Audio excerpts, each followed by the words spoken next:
And we're starting off with a what? Cool. This is cool. I like this. By the way, we're on our way to bragging rights. That'll be a fun pay-per-view. I guess we're just gonna have some fun on the way there, because oh my god. Anyways, Steamboat versus Miz. And we welcome you live to Monday Night Raw in Chicago. And wow, Hell in a Cell was a great pay-per-view. Steamboat wasn't there, but man, a lot of things happened at Hell in a Cell. We have a new United States champion, and he's in action later tonight. Okay, that was it, actually. But we did have some happen of interest, at least. And now, Steamboat's gonna fight The Miz in a one-on-one match. Steamboat did steal the show against Cody, so let's see if he can fight The Miz and steal the show again. Speaking of which, The Miz has been working his way up to fighting for the US title yet again. And now The Miz is attacking Steamboat. Come on. I was kind of expecting The Miz to put up more of an interest, but a kick and a neck breaker. Miz going around, and that is a skull-crushing finale. Straight to Steamboat. Is that it? I think that's it. 1, 2... Yeah, that's it. Miz beat Steamboat really fast. Oh, hey, what a way to start off Monday Night Raw. I ain't complaining. That made Steamboat and Miz worst rivals. That made the Miz go from 10 to 6. It is the Acronym Collective versus Airborne in a tag table match. And up next, it's a tag table match with the Acronym Collective and Airborne. I think it's been years since we've seen a tag match on Raw that didn't include the Straight Edge Society or the Hart Foundation or both. Or I guess Jericho. But Jericho existed for so little time that doesn't really matter. But the world's strongest man, Mark Henry, an MVP, last night at Hell in a Cell, they won against the Straight Edge Society by slamming Luke Gallows down on a chair. And man, it was great. They fought the Puerto Rican Pridefuls. Now they've broken up. They fought the Straight Edge Society. Will they soon break up? I don't know, but it seems like we're in a new era for the tag scene. One that's not dominated by tags of the past, now dominated by the tag teams of the future. I just hope that Mark Henry and MVP can hold on to these titles, as they are going to be the only people defending their titles at Bragging Rights. That's right. Bragging Rights isn't a normal pay-per-view. It's where the general managers get to see who's better. Bragging Rights will be almost entirely consisting of Raw versus SmackDown matches. Get ready, because they're about to see who gets real bragging rights. And MVP also coming out here with a similar idea. In this tag table match, I think out of everyone, MVP probably has the weakest repertoire for a table match. I don't really remember anything that MVP has really done to get someone to go through a table. The play of the day can't, the signature can't. MVP seems the least situated. But he does have Mark Henry, and Mark Henry has many different options to put someone through a table. So I think we're fine. And then there's his opponent appearing on Raw for the first time in a while. It's Evan Bourne. This man went to SmackDown in the draft, and he hasn't looked back since. I'm more interested to see if Kofi Kingston finally got a new attire since this contract's up. Come on, Kofi. Come on, Kofi. Show me money. Money, money, money. It's blue and purple. I don't know a lot of countries that have purple in their flags, so I'm going to assume that he did not sign with another country. He didn't go to France. Nope. Yeah, that's not a country. It actually looks more like old TV please wait things, you know? I like it. I like the blue and purple. Odd color combination, but it somehow works. And Evan Moore now immediately going after MVP into the corner. Corkscrew moonsault immediately. And while Evan fights MVP, Kofi struggles with having to deal with Mark Henry. The duality of this competition is that inevitably it's a problem for whoever's facing Mark Henry. Because Mark Henry is the big man in the group. He's not going to be the one that goes through the table. Okay? Thank you for just sitting there, Kofi. You're a good tag partner. I appreciate you in every essence of the word. Kofi has the steps. Both steps have been taken out of this match. Wait a minute, Evan! Okay, he rolled, but it's fine because he got up immediately and wait just a damn minute. Are we doing anything? Evan now send the table back up. Mark Henry seems to be frozen in time. And now Evan baited MVP into picking the table back up. Now just slamming him with the table enough times to make you wonder if he could go through it, and a Hurricane Rana directly onto a table. But at any time, Evan could just send him through the... Okay, hitting him with that massive moonsault. Wait a minute. Oh, wait. Now he just has to go for it. But he got up. But it's fine because he hits him with the out the double knees. And he just now realized that his friend's in trouble, and now he's gonna go and help out Kofi Kingston. He got kicked real bad, and that's a massive DDT on the outside. I think Evan just now realized that his best chance of getting at Mark Henry would probably be to fight him through this announce table. Wait a minute, it's through it! No, he just barely wasn't enough. Also, MVP is just sitting on the top rope doing shit out of nothing. Wait a minute, through it? Nothing. Throwing him into the ring post and then slamming him straight through, and he rolls through the table. Wait a minute, Hurricane Rana face first into the table. Now Evan's got to set up the table fast, fast, fast. But wait, he's got to make sure that nobody puts Kofi through that table at the same time. Wait a minute. Oh, but he didn't put him through the table with that. And he's just decided, fuck it, that's a shooting star press on the Montelva table. What the fuck, a power slam? Jiminy Crickets. Jiminy Crickets, Batman. Wait a minute, over, into the steps, into the steps, into the steps. Oh my God, just pick, just go into the fucking table. All right, hold on. I didn't want to do that. Get Kofi. Fuck you, Kofi. I just want to hit this one move. I want to win this match in this one way. That's it. Okay, damn. He fucking got folded. And I realized that there's no table up for me to do what I want. Oh, okay, that was actually pretty good, but now I need to set the table back up. I like that spot, but I don't like what it did. Vance Archer, no! Kofi, no! Fuck this shit. Fuck this shit. I'm winning. I'm just gonna win now. And he got off, and Kofi got hit with a steel chair. Did I just lose this match because I wanted to win? Yes, I did. They want the Acronym Collective to win. What? What? What? What? Are we real? Are we real? It took so long for nothing? That was like a 15-minute table match. That didn't move them above Straight Edge Society yet. Batista, Rey Mysterio, Drew McIntyre, Kane, four-way steel cage. And up next, Monday just got a little chaotic as we got a fatal four-way steel cage match to determine absolutely nothing, but probably who will face Sean eventually, because he's not at bragging rights. And wow, I suddenly do not want to do this anymore. So much the next day that the old narrator got tired of the next day, and they had to hire a new one. And then we have his opponent, Drew McIntyre. Now, Drew McIntyre has been on an interesting downfall as of late. The game froze on the fucking froze. And Drew McIntyre has been on quite the scandal as of late. Mainly based on the fact that he's actually not been good. And now the person that beat him has been beaten by Kane. Now, Kane is a very dominant force. I wouldn't be shocked if Drew states that not even the two of them together would have been able to beat Kane. But god damn, Drew has been on a losing streak since. I was gonna say what his actual win streak was, but I haven't updated the sheet yet because I haven't finished the compilation video. And then we have Batista! And Batista, Batista's my favorite to win this match. In my personal opinion, Batista can beat Kane. Batista is a man of sure ego, though. And maybe that ego is gonna stop Batista from doing anything properly. I don't know. I mean, he's beaten Ray, and actually, he's never fought Drew before. This is a new matchup for Batista. And then, of course, we have the man of the hour, the new United States champion, Kane. And he walks out to the ring with that title, and he's hucked it around his shoulder. Burning Man.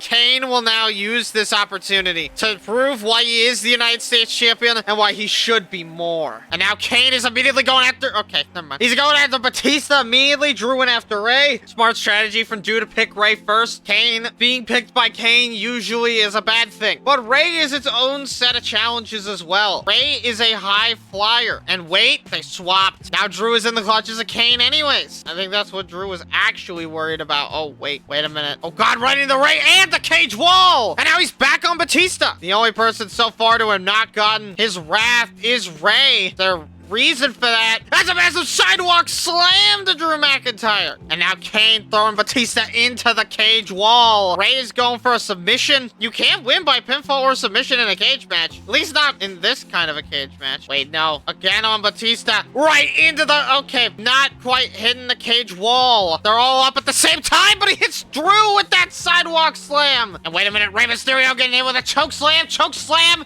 Choke slam is successful. But now he has to take down the other few. And that's a massive sidewalk slam on the Batista. And Drew took advantage of... Wait, Ray! Ray's trying to escape the cage. But he's down. Boy, now Drew's trying to escape the cage.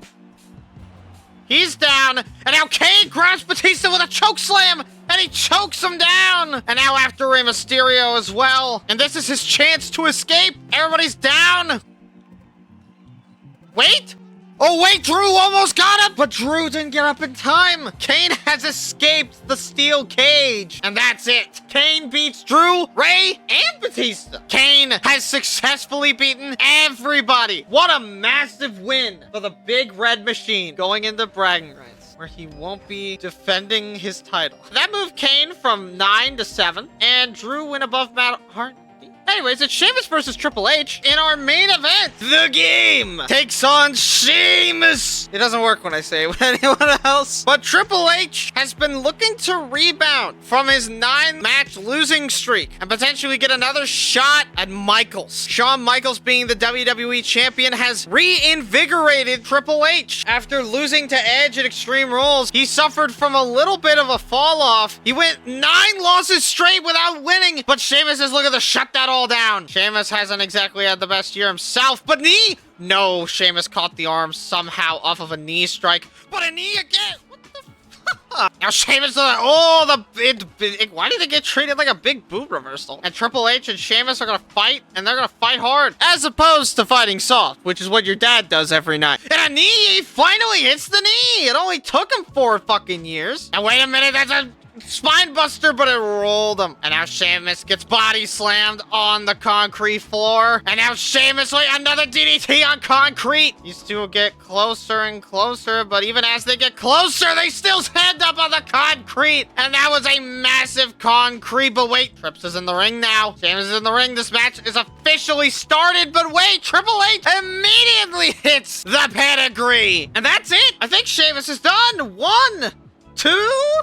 Yep, Triple H beats Sheamus. And that ends Monday Night Raw. The game has successfully defeated Sheamus. Will this win be the start of something huge? Or will it be just another attempt to revitalize his career? Sheamus and Triple H have an even worse relationship because of that. Triple H is above CM Punk. What's next? Matt Hardy versus Sheamus. Okay. Michelle, a skippable match. And then, why are Triple H and Rey Mysterio on Superstar? And we welcome you live to Thursday Night Superstars, and Matt Hardy has been a little more used lately, but when things change, they somehow stay the same at the exact same time. Matthew Hardy is now getting ready to fight Sheamus again.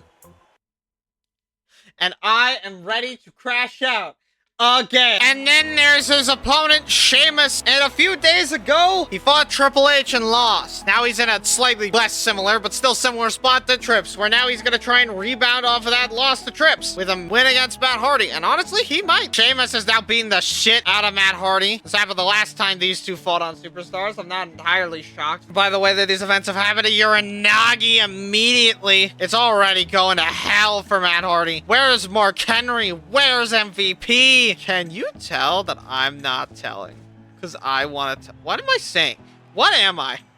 Who am I? What is my purpose? What is your purpose? You put bread on toast. You know what? That's better than what Rick said. Choke slam by Matt Hardy. And no dice. Sheamus now with an Irish Curse backbreaker. The game. And now Sheamus with an Irish Curse backbreaker. And why not, for good measure, going for the Celtic cross. But Triple H turns it into a DDT. Is he gone? He's gone. But the bro kick is successful on Matt Hardy. And that's gotta be it. That's 1. That's 2, and that's 3. Despite Triple H's best efforts, Sheamus beats Matt anyways. I don't blame Triple H for trying. Sheamus did attack him on Monday, but he was not successful in his endeavors. So that didn't move Sheamus up. That did move Matt down 1, but I don't know if that was just because of Drew or not. Anyways, well, it wasn't an attacking before the match. There was an attack after the match. You see, it's so different, right? It's so different. Anyways, fuck me, man. What the fuck is this? It's a 6-man tag? I thought it was a battle royal. What the fuck? And in our main event of superstars, we got a 6-man tag? Yeah, I didn't expect it either. I read the stats and I thought this shit was a fucking battle royal, but no. Lex Luger, Rey Mysterio, and Triple H are fighting Justin Gabriel, Mike Knox, and Wade Barrett. This is the Nexus. This is a Nexus reunion. And then you have his tag team partner, when you saw him earlier tonight. It's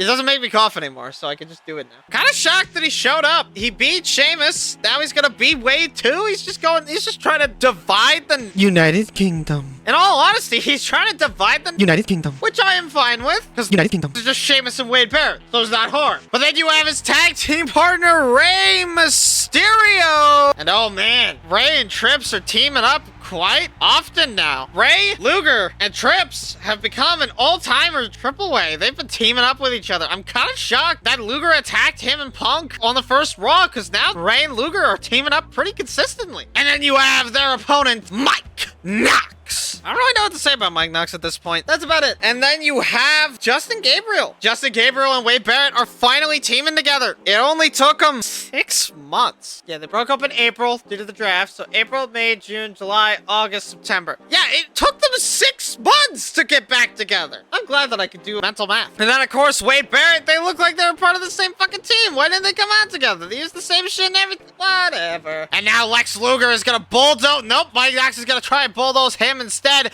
But he caught the arm. And it almost led to something, but these two are now just going back and forth and back and forth. But Luger finally starting this match out on top with that little downer. Luger and Mike Knox could very easily just wait with that massive kick, stopping Luger from doing what he wants. But for how long? Doesn't seem like it was that long. Okay, it might be that long. But it doesn't seem like it was that long. It might be that long. Mike Knox going for a hot tag almost immediately. Oh, takes down Luger. Takes down Triple H. Turning it in, but no, we've seen this exact setup before. Turning it around. Luger and Wade are just going back and forth on this. But neither of them can get it off. But Wade jumping on Luger. Biggest boot, adding on the pounds of pressure, but a clothesline. Wade Barrett jumps on him. Jumps on him, takes a clothesline, doesn't get it off. Luger just can't get off that move. He can't. Double knees. And God damn. But his big boot works. And now, wait a minute. Triple H gets tagged in. It's Wade Barrett in the face. It's Justin Gabriel. Wait a minute. Triple H. It's the pedigree. We're going after it. Oh, wait. Both of them are down. That's it. Triple H, Luger, and Mysterio have beaten the Nexus and Mike Knox. These three could go a long way if they stick together. And that's all I'll say on the situation. Does that split up the UK? Because that is grounds to split up the UK. Luger and Trips' friendship has gotten even stronger. I think Trips and Luger and Rey and Trips might actually become a tag team before bragging rights. That moved Trips up to number 2. Rey moved down, but a little less. Oh yeah, the UK is gone. That's who's missing. Let's move to SmackDown, where we see The Rock and Chris Masters come back up. Zack and Evan get a #1 contenders match. JTZ and Vance Archer, Stone Cold versus... Okay, we might see an IC title ascension. Anyways, here's Santino Marella versus The Rock. We welcome you to Friday Night SmackDown in Minneapolis, Minnesota. And Santino Marella. I don't know about you, but Santino is definitely of interest, in my personal opinion. The man just seems very inclined to be a professional dick sucker. And that's it. And then you have his opponent, The Rock. And The Rock has brought a friend in Chris Masters. He's back. The Rock and Chris Masters, a manager-man relationship that never seems to settle down quite how you think. And now, The Rock will face Santino, I guess. And The Rock... Oh, wait. He ducked it, but it's fine because The Rock has a neck breaker with Santino's name on it. But Santino ain't gonna try and go down easily. I mean, he's got the jabs. They're just jabs, though. And now The Rock picking up Santino. Oh, my God. A Samoan drop. And this card of SmackDown is a little bit weak because SmackDown had more of its forces sucked out from its main event. Well, he wasn't a main event, but it had a bit of a trade, actually, with Raw. Wade Barrett and Justin Gabriel have formed the core, and they are now going to be on SmackDown. This is great news for David, as now David is finally within reach of finishing the story, and Justin has proven that he will choose Wade, which is something that David was waiting for him to choose. Wait a minute, though. Sharpshooter by The Rock. We saw him pull this one out against Primo, and now it seems like he's going to be using it from now on all the time. But does it do the trick? But no, Santino gets out of it. Apparently, The Rock's not good at submissions, despite working it into his offensive labor. And wait a minute, that's The Rock bottom by The Rock. That's gotta be it. 1, 2... Yep, The Rock beats Santino. Rock and Chris Masters, goated duo. Make them a tag team. We got a lot of tag teams coming up. Just not a lot currently being made. That didn't do anything for the world title scene. That made Santino go down, but not The Rock go up. Damn it. The Rock might be in a little bit of a ceiling. Anyways, it's Zack Ryder versus Evan Bourne. And up next on Friday Night SmackDown, we got a #1 contendership for the Intercontinental title. Evan Bourne will face off against Zack Ryder to see who will face... Do they know? Do they know that there's going to be no title matches outside of the tag titles? No, they don't? Okay. Why wouldn't it? Zack Ryder and Evan Bourne are fighting for the chance at the IC title, and boy, let me tell you, is it interesting to see Zack Ryder face Evan Bourne one-on-one. It's always been in a triple threat match. First it was with Ted, then it was with Kofi. Now these two finally get a chance to just go one-on-one, and Evan looks like he's gonna take advantage of that fact for once, instead of trying to take advantage of other people like he did last time. Zack Ryder will attack. Yes. And he got clotheslined out of midair. Zack Ryder is not letting Evan Bourne get out of this match so easily. Now Zack Ryder finally hit him with a twisty turny suplex. Shades of gold dust. And now Zack Ryder, that was a massively clean setup for that. Zack rolls out of the ring and it's Kofi Kingston. And now he's gonna have to defeat Kofi before he defeats Evan Bourne, because of course it is. And wait a minute, Kofi Kingston? Evan's going for... telling him to go out there. What the hell? Zack has just watched the deformation of Airborne live. And Zack will take advantage wholeheartedly. 1, 2... But a kick out. It wasn't enough. What the hell? Wait a minute. A roll up by Evan Bourne. 1, but a roll over by Zack Ryder. 1, 2, and that's not it. But Zack isn't just gonna let everything go back to the way it was before these two were feuding. Evan is trying to win this match quick and clean, but Zack just can't let that happen. And now these two are going back and forth. 2 count. 1, 2. Come on. These two are going back and forth. The breakup happened. It happened already.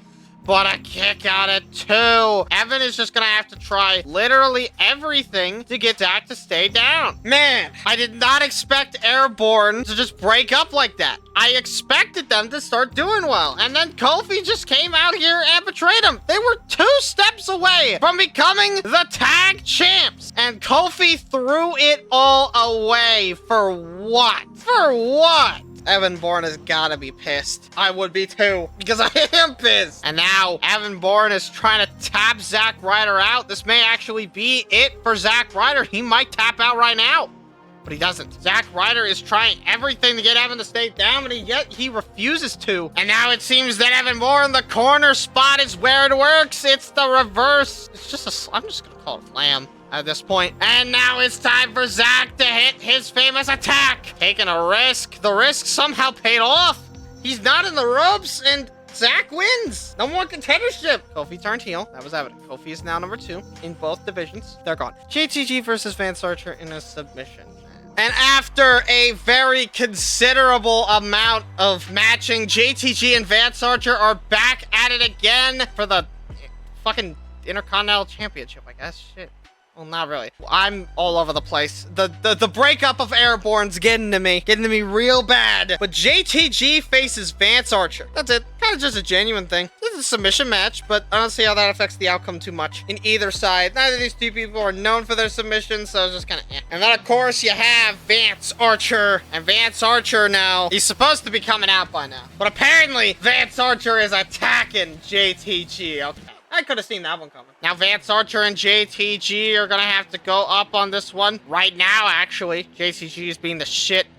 Well, not really the shit out of him. It's not that bad yet, but he is trying to beat Vance Archer. Wait, getting picked up, but slamming him directly into nothing. JTG now hitting him with that massive twisty, turny, I don't know what else to call it. And now JTG somehow picking up Vance Archer and then slamming him down. I don't really know what to say on this match. I'm kind of just doing the motions here. The last match definitely weighs heavy on my mind compared to this match. This could be the best match of the night, and I think the commentary would still be off because I was really looking forward to seeing the future of Airborne, but Kofi Kingston has thrown it all away. He just got a new attire with Born too. Let's see how he could do this. In what world does it make sense for Kofi to do that to Evan? How is Kofi gonna justify his actions? More importantly, how will I justify that I'm making JTG versus Vance Archer about the collapse of Airborne? Cause it's a big fucking deal. And now getting fisted. Technically, that is correct. Turn around, Vance, and he gets snapmared. JTG does his thing, and that is a reverse snapmare. Now Vance Archer gets hit with the thing he got hit with earlier, but it's like different. This is gonna be like an armbar or something. Oh no, it's not. It's a face puller. And now JTG has got Vance Archer locked in this face-pulling thing, and he tapped out almost fucking instantly. Oh my god, is JTG actually good at submissions? I did not expect that. JTG wins. Move on, please. Did this make my goal work out? While Vance Archer and JTG are enemies, JTG is now in the top 10 for the world title scene. No, it did not, because it didn't move Vance down. Anyways, it's Stone Cold Steve Austin versus Primo in the main event. You know, this would be good on any other paper. I feel like Zack and Evans should have been the main event. And in our main event, Stone Cold Steve Austin faces the Intercontinental Champion Primo. And last time we had someone that usually appears on Superstars face Primo. He beat him, and they went massively up in the IC title scene. We could see the same thing here with Austin. It just depends on how well Austin does against Primo. But Primo here is exacerbated. All the tag scenes are crumbling, and that means more competition for his IC title at the end of the day. The core may exist, but I don't think that matters to Primo. Core hasn't shown itself to be successful. They did lose that 6-man tag on Superstars, so it'll be interesting to see if the core can make a comeback of sorts. And then Austin, Primo tried to go for some, but Austin immediately shut him down with authority. Austin tried to go for the referee? What the? Austin's a difficult opponent to beat. We've seen him on Superstars. He's absolutely dominant there, mostly because of his fast striking offense, combined with his slowness on the ground and his ability to just Luthez press his way out of any situation. Yeah, the man's evil. He's really slow on the ground, but then you get to meet him in the air, and it's like, whoa! And a hip toss by Primo. Primo now take this one into his own hands, as if it wasn't in his own hands before. But Primo, every time Austin goes for that running move, he just gets absolutely attacked out of it. Primo reverses it. He hit the referee. He's fighting demons. And the fans are chanting for Primo, shockingly enough. We're not in Puerto Rico, but it seems that Austin has other plans than to give the fans what they want tonight. Now flipping off the fans as he has Primo bleeding. And that's an Austin 316 stunner right there. And that's it for Primo and this episode of Friday Night SmackDown 1 and 2 and 3. There we go. Austin beats Primo. Austin now offering Primo a handshake, but Primo says no. The Intercontinental Champion doesn't like being beaten. That didn't do anything because Kofi already moved above Primo. That didn't even move Austin into the top 10. Okay, well, it seems that Austin still has a ways to go. Okay, skippable match. Number one contenders match doesn't matter. And a huge triple threat match. But first, to get to all that, we must first get to Matt Hardy versus Ezekiel Jackson. And we welcome you to Monday Night Raw from Columbus, Ohio. We haven't been here in a minute. And Matt Hardy is opening up the show once again. It's been a minute since Matt Hardy's opened up the show well and proper, and tonight he shows that he can He can do the job as he's in a submission match against Ezekiel Jackson. And honestly, I don't think Ezekiel Jackson minds being in a submission match that much. He has an appetite for destruction that cannot be quelled by any normal mortal means. And it looks like he's going to use that appetite of destruction here on Matt Hardy, and it's coming sooner than we think. Yellow? What the... Is that yellow? I think it's yellow. Actually, it looks yellow-green. Like the stock yellow-green you see in schools. Interesting choice for attire. And wait a minute, Jackson hitting that Uranagi. God damn. That's gotta be out. Is that it for Matt Hardy? That might just be it for Matt Hardy. I wouldn't be shocked if that's the end. I said the same thing like 3 times, but Matt gets out of it, shockingly enough. And now he's gonna fight the man one-on-one like normal. Jackson could not get the job done with just his own finisher in a submission. I understand it completely. Probably not a lot of body damage when all you hit him with is a clothesline. Then what damage are you getting? So if you don't get body damage from being attacked, but you could get them down for a pin, why? You know, I've never actually thought about that. Is that actually a legitimate bug? Is that why it was changed so fast? Jackson is just beat the shit out of Matt Hardy, and it's working really well. But Matt Hardy isn't exactly one that disagrees with a fight, and now hitting the massive leg. Nope, Jackson's shoulder is all kinds of fucked up. But that's he's chokeslammed by Ezekiel Jackson, but no, Matt Hardy gets out of that one relatively quickly, and now slamming Jackson down on his knee. This match is very slow, and I think Matt just realized if he's gonna want to fight Jackson, he's gonna need a temporary escape. Matt is damaged. He's hurt. He's gonna have to try anything to get Jackson off of him. But it seems that Jackson is going to be a challenge no matter what, getting thrown into the steel steps. Matt Hardy's hurt. Can he recover? I don't know if he can. Jackson is still getting up just fine from all of Matt's attacks. And the only solace that Matt has is that Jackson isn't as lethal as... Ooh, damn, landing directly on the steps with that dropkick back end. Wait just a minute.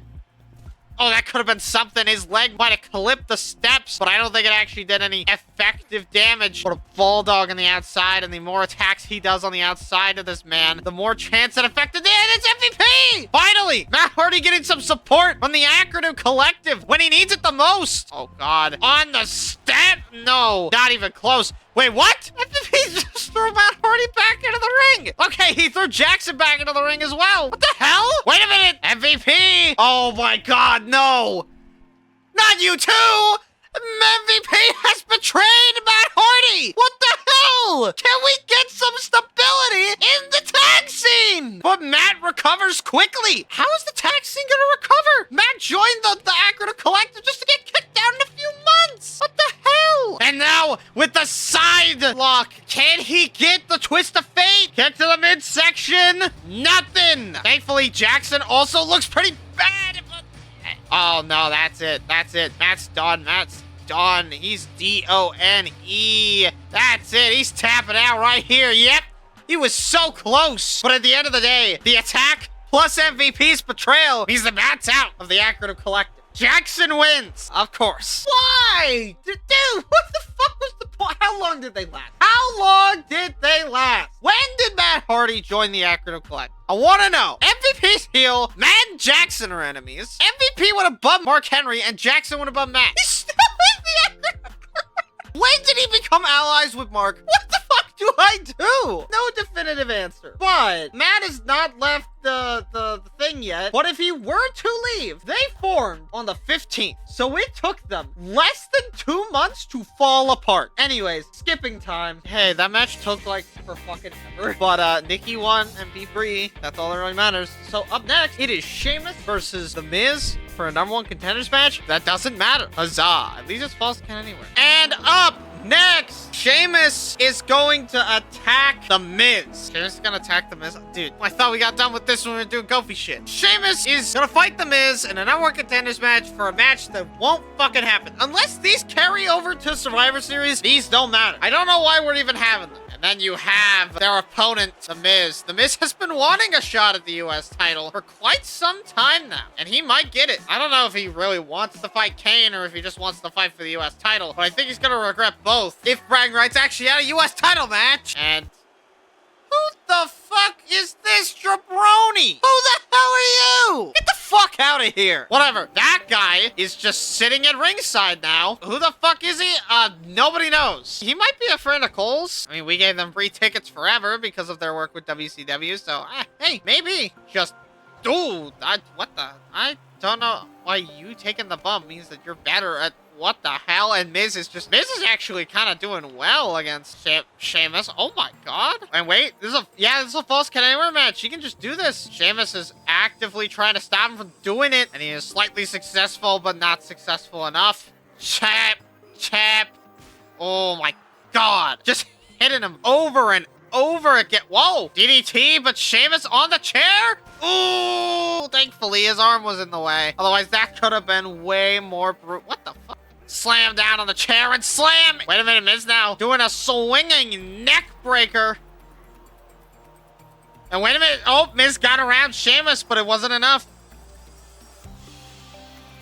And wait, got around Sheamus again. He keeps getting around Sheamus, but it's really not enough to... And, yep, there he goes. And now he's slamming his head into the post. He's looking for some under the ring, but he can't find anything, apparently. Shit. Guess we'll try again. Another steel chair. And now Sheamus wants a sledgehammer. And, ooh! And now Miz going for a cover off the bloody chair. The ref is doing it from in the ring. And Sheamus is out. The Miz beats Sheamus for nothing, even though it is technically something. But nothing. I'm just glad that the Miz did something. That, of course, moved the Miz up and Sheamus down. Anyways, huge triple threat match. Kane, Triple H, and Randy Orton. And in our main event, Kane, with that United States Championship, is attacking... Okay, never mind. And apparently, somebody told me that the person that sat down there was also Kane? Maybe there are two Kanes. And then you have his opponent. I'm not gonna do the game again. I think last episode should be the culmination of that announced for Triple H. Because damn, I think that's the most I'm ever gonna do with it without it becoming annoying. So there you go. I'm not doing it anymore. Are you happy? I don't know. We'll find out. And then we have their opponents, Randy Orton. Finally! I've been waiting weeks for this man to start showing up and fighting for the WWE title. Such a shame that we only have 3 months left to do it. But hey!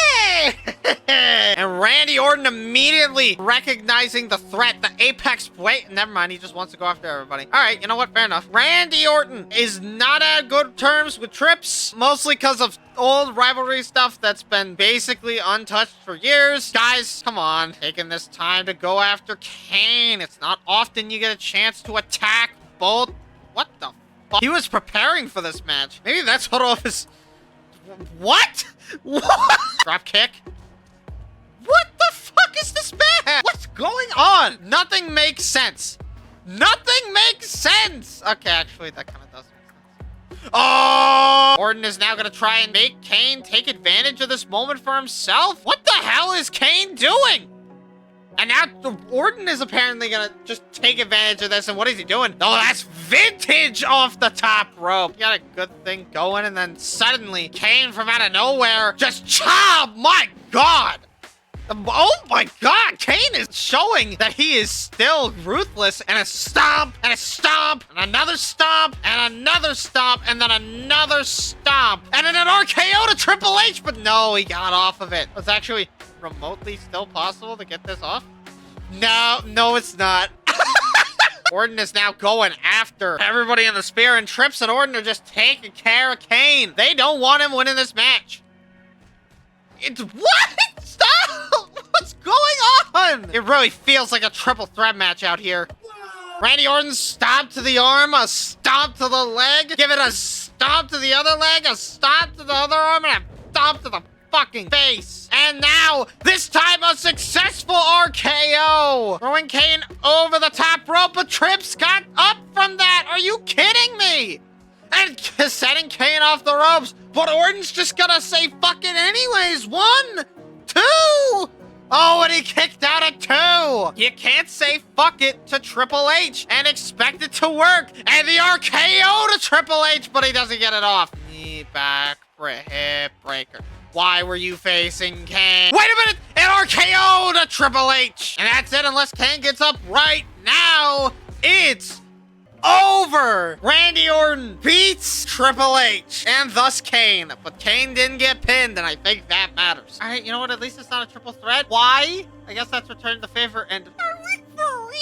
Fuck it, we'll ball. Fatal 4-way, let's get it. And we welcome you to Thursday Night Superstars with quite the unusual event. We're opening the show with a massive Fatal 4-way, and Lex Luger is up first to come out. And I don't know if you know this about Lex Luger, but the man's been on a fucking roll lately. If I'm looking at the sheet correctly here, Lex Luger is on a 4-match winning streak. That's pretty good. I want to see if he can keep that up in this match. But then you have some tough competition for him as he faces the gold standard, Shelton Benjamin. We haven't seen Benjamin in a minute, but it's glad for him to be back, even if it is on Superstars. Hopefully he'll get the time to shine on Raw soon, because I'm a little afraid for Shelton Benjamin if he doesn't start showing up on Raw. And then there's their opponents, Ricky the Dragon Steamboat. And last time we saw this man, he fought The Miz and lost. Now this would be notable if The Miz didn't attack him afterwards, so then why did I bring it up? And then you have his opponent, the King of Extremities, Terry Funk, and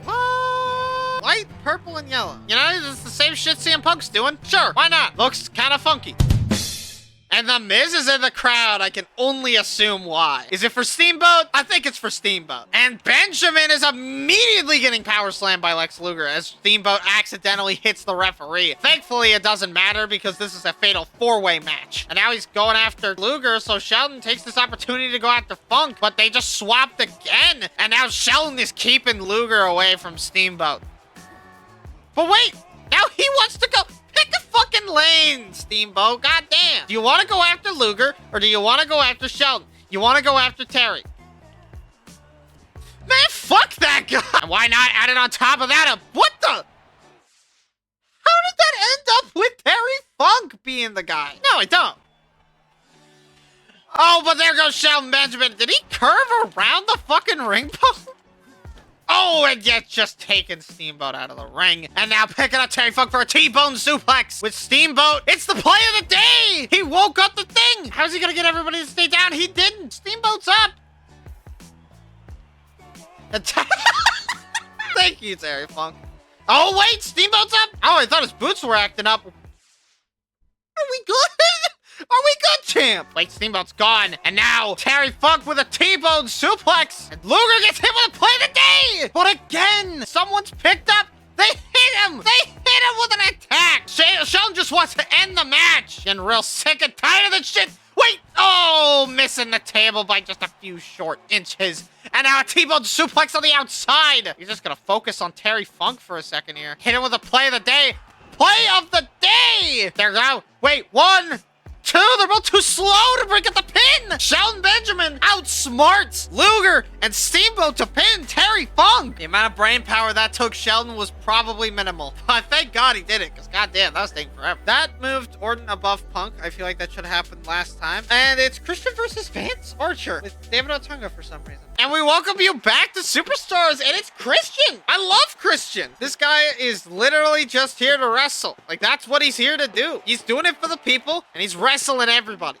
I love it. I love it when this game crashes, too. It's so great. I love it. Please, just keep doing it. No, I'm serious. Keep doing it. It makes for great content. I'm totally not crashing out over this now. No, please, keep fucking doing it! Anyways, Vance Archer is here with David Otunga. I feel like every time I think David Otunga can't make a worse decision, he makes a worse decision. Not to go too rogue on David for a second, but Vance Archer, the guy that's been kicked from Jericho. Well, okay, Jericho isn't the best guy to do this with. The guy, I mean, he's teamed with the Taker. You know what? Maybe it is a good idea. I don't know. I'm judging a book by its win-loss record. And Vance Archer massively clotheslines Christian, and I feel like it's always Christian that gets the short end of the stick against Vance Archer. Every time Vance has a new buddy that he's fighting, Christian is the guy that they test him out against. When's Christian gonna fight for the IC title? I just realized. This man is being underutilized. Now, oh my God, massive yeet to Christian. Jesus Christ, but Christian is still,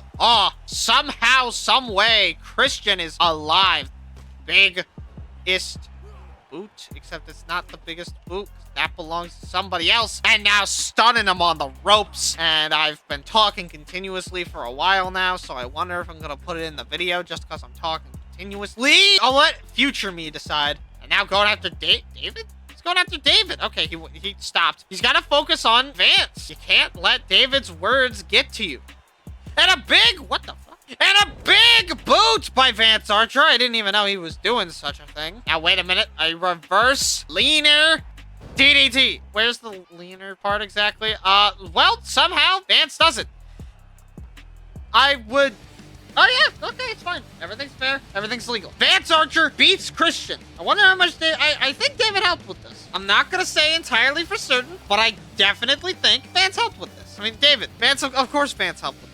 It's his fucking bullshit. That didn't do anything for them as a duo because Vance can't have a friend, but it did move Vance above Christian. Anyways, Yoshitatsu debuts against Shawn Michaels up next. Yoshitatsu! That's right, Yoshitatsu's finally back. He was one of 2 people to not have a match yet. The only person we haven't seen yet signed to the company still is Melina. God damn it, we had a good thing going, Michaels! God damn it. Now Yoshitatsu's gonna be fed to the goddamn wolves?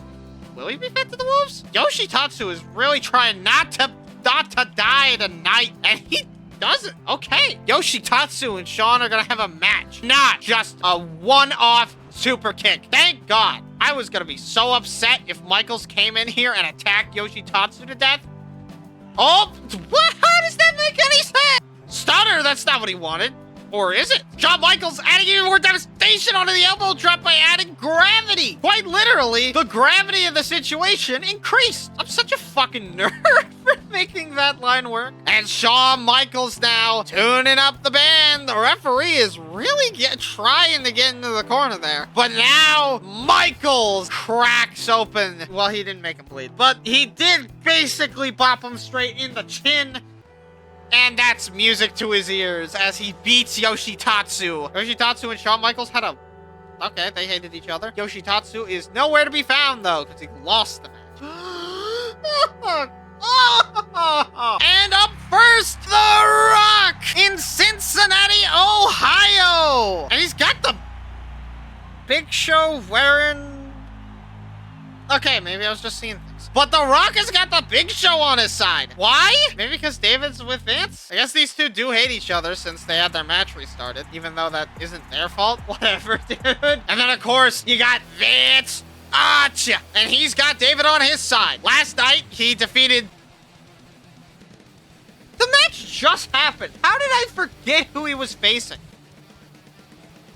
I forgot. I completely forgot.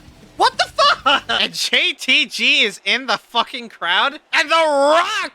Vance already does that. Okay, I'm not seeing things. Is Big Show wearing like a second singlet under his singlet because his blue singlet got ripped? Is that why he's not fighting tonight? Because he ripped his singlet. I don't know what to say about this match, dude. I'm just kind of engulfed in the fact that The Rock might actually move up in the IC title scene because of this. And especially if Vance Archer keeps getting distracted by the World Heavyweight Champion Big Show. That is a major mistake, Vance. You may want to go after that world title, but I don't think now is the time for you to be going after that World Heavyweight Championship. Definitely not. Especially if you're getting hit with a spy. Oh, God. Surprisingly enough, though, Vance is holding his own against The Rock. Oh, wait. Spine Buster. And now The Rock taking off an elbow pad. You know what time it is? From this rope to that rope. It's the people's elbow. And that's it. But wait, I got 15 minutes to hurry this shit up. 1, 2, and 3. The Rock beats Vance Archer. Big Show beats Santino in the IC title scene. But Vance did not. Oh, no way, he did. It just came down above Chris. Anyways, it is Shredder Society versus the Hart Foundation in a tag table match. And wait a minute, out comes the Hart Foundation. And oh my God, it's Brett and British. It's not Tyson and David. Finally, the Hart Foundation is gonna have a new match against Straight Edge Society, but the Straight Edge Society still attacks them. What the hell? What did they do to these guys? Does CM Punk not like Brett or something? I thought he did. Bulldog's in the ring now. Triple chops, not stop. Brett eyeing up the steps, but he can't get him off in time. But now Brett is slamming Brett. Brett is slamming Brett into the Brett because I love my Bretchy. But now we have a table in the ring. CM Punk. Oh, wait. Are we going to have 2 tables in the ring? Yes. British Bulldog using the table against both opponents in this match and now setting up a table right over here. Wait, is that going to break him? Is that going to break him? Oh, it doesn't. And Luke Gallows picked up the table. Oh, God. Oh, Jesus. Oh, my God. He didn't go through the table. That was... Oh. Wait, is this it? Oh, my God. Is that it? Is that it? That's it. Okay, the Heart Foundation beat? I can't believe it. I'm in shock. What the fuck? Okay, that didn't do anything for anything. Anyways, it's the Core versus Chris Masters and his mystery attack partner. And wait a minute, out next, it's Wade Barrett and Justin Gabriel, the Core. Tags are getting everything tonight. I can't believe that. Oh, what the hell? Those kick pads aren't doing what kick pads are supposed to do. Are they white or are they red? These two actually look pretty nice all in white together. I was a little skeptical about Wade Barrett wearing white, but it actually looks kind of cool when they're together. I just wish Wade Barrett had more designs, and I also wish this thing would stop crashing. And Chris Masters is coming out up next. Who the hell is he bringing out? This could be anybody. I hope it's The Rock. Stone Cold Steve Austin? What the fuck? I did not expect that one so soon. I was expecting Rocky. I guess he wasn't available tonight because he was in that match against Vance Archer, but like, what the hell? Austin?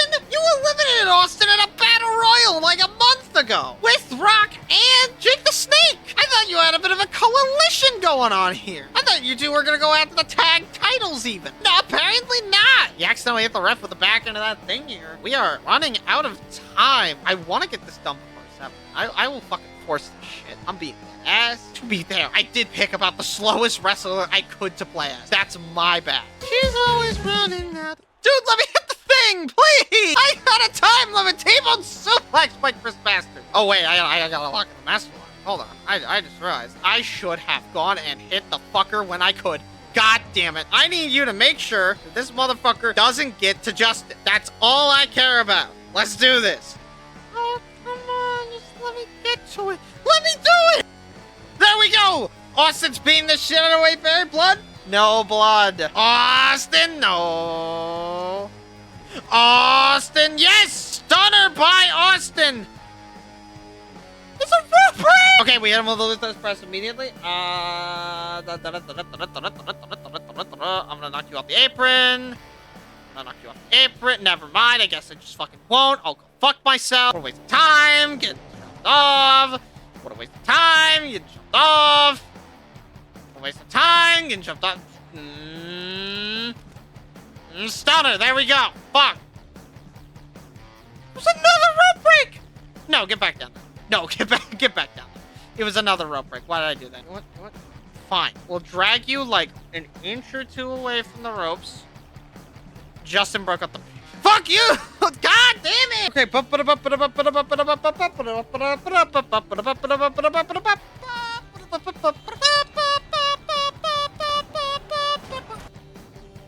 It's a... Okay. This one won't be in. No, it was... Dude, just stop doing. Just get him in a position where he's not in the ropes. You hear me say as I'm trying to rush, so I'm not dragging him for any fucking reason because this shit is stupid. I still don't know where this is gonna send you. You didn't get him off the ropes, bastard!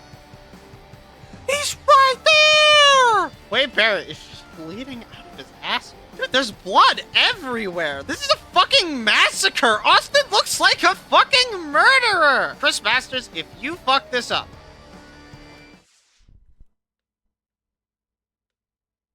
I'm literally delaying a recording for this. Where's the fucking Road Warriors when you need them? This is the reason why I'd want to have the Road Warriors. Oh, what a rush. And I just speed up real life and then boom.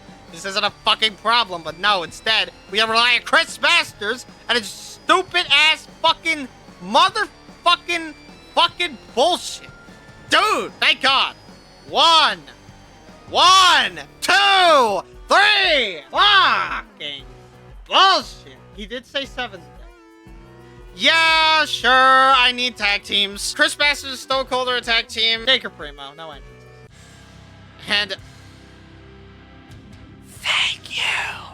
Thank you so much, game. I love you. A Taker attacks Primo and pick him up, fuck. No, I just got the Discord ping. No, no. Grab the ladder. Cool. This is a race against time to record multiple videos in a single day. I do not want to do this shit on a fucking, what does that say? Bruh. I know. I don't want to do this tomorrow. I figured I'd get it done. I didn't get it fucking done, okay? I tried so hard, and admittedly, I got so far. But in the end, fuck. Okay, guys, down. I could go for it, but I know he'll just get up, so I got a plan. That plan did not involve a reversal of the chokeslam. You know, normally, Primo, I would be fine with you winning this match because, you know, I'm out of time, but I am still caring about the results of the match. No, you're not beating Taker. Respect to you, because you're the IC champ, but no. Stop it. Stop trying. Around? Okay, well, now it's an old school. This wastes time immensely, but whatever, man. Okay. That's not what I wanted! Okay. Fucking course you did. Alright, well, might as well. Flying clothesline from the top of a ladder plus the tombstone should be enough time to get the, if the game doesn't fucking bug out. Please? Please? Please? Please? Please! Okay, thank you, guys! God damn. We only went like 5 minutes over. It's fine. It's fine. No one else is even in the fucking recording VC. Taker and Primo are enemies. That literally changed nothing except for make Kofi go above Primo again, which he already was supposed to be. I forgot that Finley got moved to Raw. I'm not gonna lie. This card is kind of fucking mid outside of the steel cage match. We are 2 weeks away from bragging rights, so it kind of makes sense. But up first is Goldust versus Shad Gaspard. We welcome you live to Monday Night Raw, and it's time for our dreams to get shattered. That's right, Goldust is back on Monday Night Raw after having a couple of matches on SmackDown. He was traded in exchange for the core. And Jack Swagger's here too, but I'm not sure if he's got more time with SmackDown or not just yet, so we're just gonna have to figure out when he's gonna show up. But yeah, Goldust is here, and it looks like he's ready to get down to business as he immediately faces Shad Gaspard. Oh, hey, white and yellow. I guess it's a minor update, but it's a good update nonetheless. Anyways, Shad Gaspard has had a bit of a... Is he on a losing streak? I actually don't know. Yeah, Shad Gaspard is actually on a 4-match losing streak. That accounts for half of his total losses so far. Let's see if Shad Gaspard can break the streak. And immediately a charging Shad gets turned into a charged power slam by Goldust. Alan Goldust hit him with that massive uppercut. The uppercut that is so, like, telegraphed, I'm surprised that anybody gets hit by it. Oh, wait a minute. Somehow he got to the outside of the ring, and he still got his ass suplexed. So, yeah. Anyways, oh my god, that's sky high! And he's gonna have to suplex him again. Well, Goldust, it just isn't going down yet. Are you for fucking real? Alright, yeah, there we... Man, I did all that just to have it be the fucking shove down. I thought it was gonna be... I thought Shad Gaspard was cooler. Sky high again by Shad Gaspard. And this time, Goldust will just go down. That's right, slam-aversary.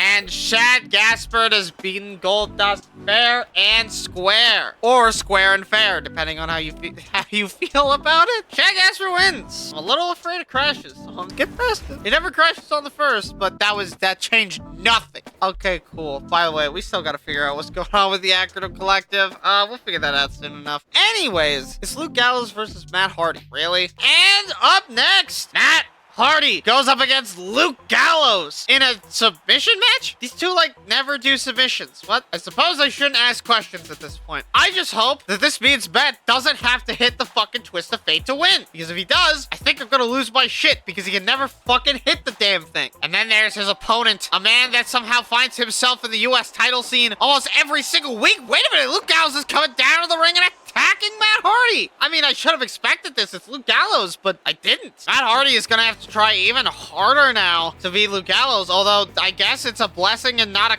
curse. It's a big move by Luke Gallows. But Matt isn't stupid. He knows what comes next for him if he doesn't get his act together. He may have hit the big boot, but Luke Gallows hasn't hit anything else. Not the two-handed choke slam, not a clothesline, not nothing. Matt is just gonna wear him and tear him down until there's nothing left. And of course, Matt Hardy and Luke Gallows, they've never fought or interacted. So Luke Gallows is attacking off of hopes and prayers. I could only guess. Wait a minute. Matt Hardy, setting him up. He's getting up just in the nick of time for that leg drop. And I don't understand how that leg drop doesn't hurt Matt more. Drop kick. Finally, Matt hit the drop kick. It only took him 3 fucking attempts. And he hits it again. Okay, damn. I was expecting him not to, honestly. But I guess expect what hasn't already happened. A kick to the legs, trying to wear down every single part of Luke Gallows to ensure that he can't get out of any submission hold. And then he gets out of a grab instead. Yeah, I just think that Gallows isn't quite ready to go down then, I guess. If anything, that's kind of a sign that Matt needs to put in more work and more hours to take what his is. To the outside we go.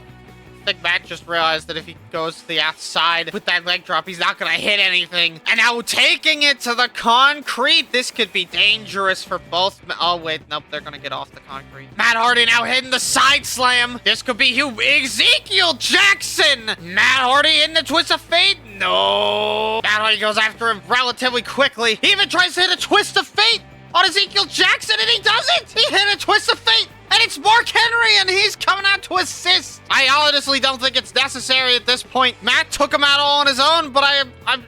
Wait! Now he's got to save Mark Henry, and there goes Ezekiel Jackson. And now Mark chases after him, a little late on the draw there with Chase, but it's fine. Matt hits another side slam to Luke Gallows, and he's gonna hit it. That's right. It's the twist of fate. I just gotta drag Luke Gallows all the way to the other side of the ring so that he can hit nothing, because apparently that was just too much for the man. Wait a minute. Hole in the arm, but it's a rope break. He lets go. He's got to do something a little bit different, and that's something a little different. Matt Hardy has got Luke Gallows' face locked the fuck in. Is it enough? Yes, it is. Luke Gallows taps out in record time to Matt Hardy.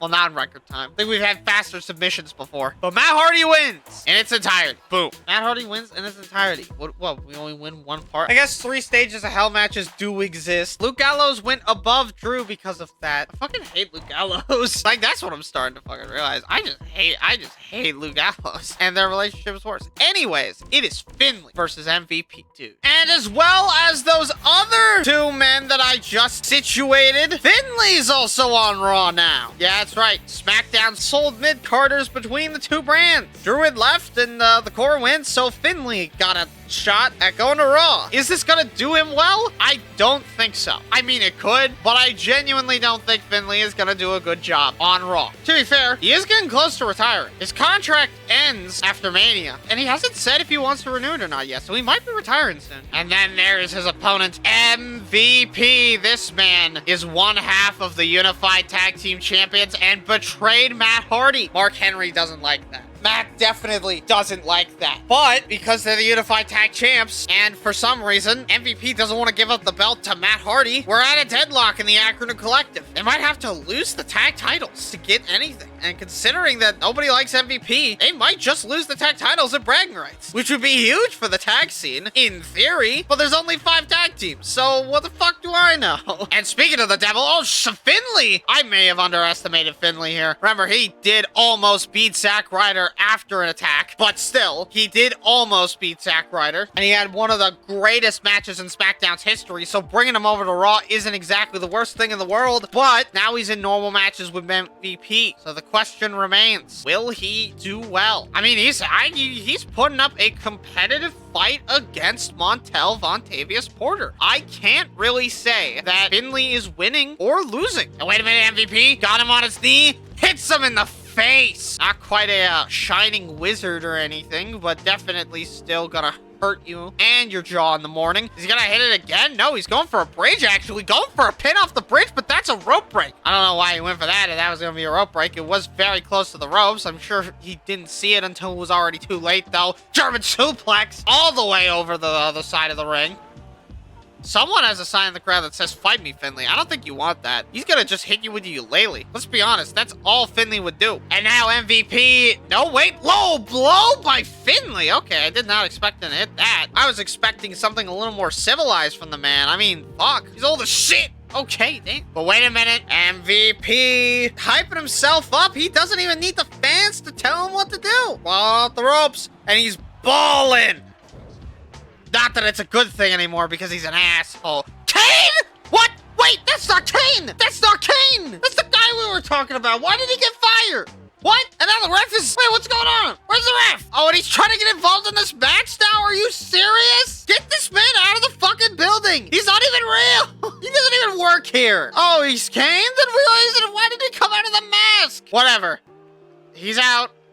The match is over. MVP has beaten Finley fair and square. That didn't do anything. It probably moved Finley down, but that doesn't really matter. And in the main event, Randy Orton, Sheamus, and CM Punk in a triple threat steel cage match. What a main event for such a mid-Raw. Well, okay, I didn't expect it to just crash out the bit. Well, Randy Orton has entered the building. This man went from not showing up at all on Monday night to being a mixture, apparently. I think he's looking to win the world title before Survivor Series. And I honestly think it's possible. Randy Orton and Shawn Michaels could put on one hell of a show if they manage to get together. But in a steel cage match with Punk and Sheamus,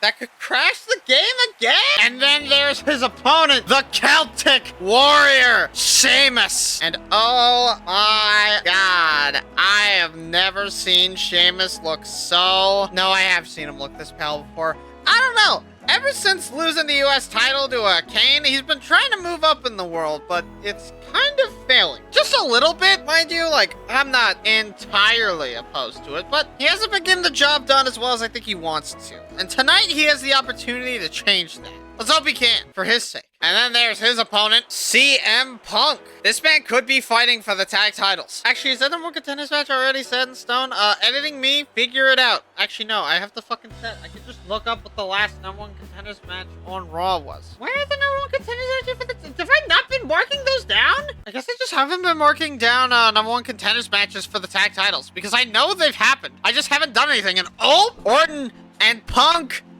massive tag move. But Orton isn't working with anybody in particular. He's attacking everybody. When one attack fails, the next begin. Oh, but CM Punk with a power slam.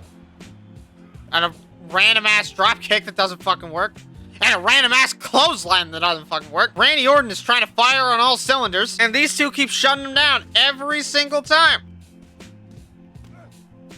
What, he turned all the way around and Sheamus with a drop kick? Oh my God, he's just going off. Okay, goddamn. And wait a minute. Randy Orton now stomp to Sheamus, stomp to the leg, stomp to the other leg, a stomp to the arm, and one more stomp to the head just for good measure. And wait a minute, that's an RKO to CM Punk. Now just, but Sheamus isn't down yet. That power slam, and now Sheamus isn't even phased. He's still not even staying down. Okay. Next time it's Sheamus with the RKO, why don't you, Orton? And now a stomp to the arm, a stomp to the leg, a stomp to the other leg, a stomp to the other arm, and a stomp straight to the head of CM Punk. And that's an RKO attempt. But he doesn't get it off after it. But wait, that's an RKO to Sheamus. And now it is CM Punk with a massive DDT. Orton has to go. The only way to escape the cage is to get up. Orton is trying to get up as fast as possible, but he gets kicked off the cage. Now Orton is going to have to try even harder to keep Sheamus down because, of course, Sheamus, wait, back breaker. And he hits Sheamus with it. Okay. Orton is dominating this match, but just can't find a point of entry. Whoa! Oh, but now taking the arm and dismantling him. And wait a minute. Orton using Sheamus' shove to get more stomps down on CM Punk. This man might be a fucking genius. Stomp to CM Punk. And now the RKO on Sheamus. It hits again. And now the knee directly to the back. And now just taking the other side of the cage so that maybe he could get out in a reasonable amount of time without doing all too much. Yep. There he goes. He's out. Okay. Orton has beaten Sheamus and CM Punk to win this steel cage match. Orton defeating Sheamus and CM Punk is nothing new here. But the steel cage match was a nice stipulation to add on top to Orton's dominance throughout the match. That made CM Punk and Randy Orton go above Sheamus. Oh yeah, they are the #1 contenders for the tag titles. Well, we get to skip this match, and then there's this. But in the meantime, it's Rob Van Dam versus Justin Gabriel. What the fuck? We welcome you to Thursday Night Superstars, and Rob Van Dam is out here. And of course, I don't really know. Is he on like a particularly interesting streak of any kind? Kind of fishing for something to talk about with Rob Van Dam here. It's been a minute. Rob Van Dam is on a 1-loss losing streak. Okay, never mind. I'll just fuck myself. And then there's his opponent that crashed again. And wait a minute, Rob Van Dam is running out to the ring now, and he's gonna attack Rob Van... Why is Rob Van Dam attacking Justin Gabriel? I'm curious, what did Justin Gabriel do to you? I mean, regardless, Rob Van Dam tried to go for Rolling Thunder, instead gets his rolls roiced. Leapfrog. Leapfrog again. And a massive Hurricane Rana to Justin Gabriel. And now hitting it perfectly. Rolling Thunder. Right next to the ropes. 5-star frog splash. That's it. Rob Van Dam's got it. That shit looked like it hurt. And that's 1, 2. Rob Van Dam has beaten Justin Gabriel well and proper to win. Rob Van Dam wins. What more can I say? He attacked him and he won. It's not exactly the most shocking concept in the world to think that Rob Van Dam would win off of an attack on Justin Gabriel. It was honestly unnecessary. Their relationship got worse. Nothing happened. Anyways, skip this time. Michelle didn't even win by fucking bullshit. She didn't attack. She won by basically just doing a Hurricane Rana. Anyways, Cody Rhodes, Mark Henry, Lex Luger. And in our main event of Thursday Night Superstars, Cody Rhodes is out here. Cody hasn't had the best time in the universe. I mean, if I had to say anything, Cody Rhodes is on a, well, no, he's not on a losing streak, but he's only barely over 50-50. He's hard stuck. He's hard stuck in the mid-card. I just use fucking Overwatch terms to describe someone in wrestling. I'm either incredibly cringe or way too base for this world. And then there's his opponent, a man he's had to deal with quite a few times. Mark Henry, one half of the Unified Tag Team Champions. And something I've realized over time is it's very rare for a champion to appear on Superstars, but it usually only happens with the tag titles. Maybe that'll become less of a problem in the future. Who knows? And then there's his opponent. It's Lex Luger. And he still can't get his fucking knee pads right. But Lex Luger has taken the Ultimate Universe by storm. And he lost his last match. Dude, I can't fucking win. Has anyone won their most recent match of this match? Mark Henry. Okay. They're all on one match winning or losing streaks though, which kind of makes sense. They aren't streaks if they're one match. Mark Henry immediately goes after Cody, and then Lex goes after Cody too after he reverses. Smart strategy by Luke Gallows to go after the winner when they least expect it, and to work with the world's strongest man. Easy clap that way. Oh, an accident. Wait a minute, Luke Gallows, what? Lex Luger finally picked his moment to strike, and it was dead. Now just flexing on everybody, taking any excuse he can to get the crowd on his side. And now Luger is stuck on Mark Henry, apparently. Shit, fuck me. Oh, what the fuck? Every time I think this game won't do something weird this episode, it then does something incredibly weird. That's why I like SVR 2011. It's just incredibly weird as a game. It's a good game to start with because the gameplay is just so fucking stupid sometimes. With the interruptions and stuff in between moves, in later titles, you get a lot more just what the fuck moments too, where you can't do anything because they're interrupting you. So SVR 2011 has its merits, but it lasting 9 months is probably a good thing. Elbow to Mark Henry, now trying to pick up Mark Henry. Shocked he can do this so easily, and what a hip breaker. The Heliante? What the hell? Oh, okay. I keep trying to go into like normal wrestling commentary, but it's like, doesn't work like that. Mark Henry sends Cody out of the ring. Luger trying to hit him with that stupid fucking clothesline, and it works. But Cody is just staying out of the ring. He's letting these two fight. And it's MVP. Wait, is he here to help Mark Henry? Or is he here to attack Mark Henry? Mark's leaving the ring. Or is he here to attack Cody Rhodes? He's here to attack Mark Henry. What? Play of the day. And wait, he's here to attack Cody.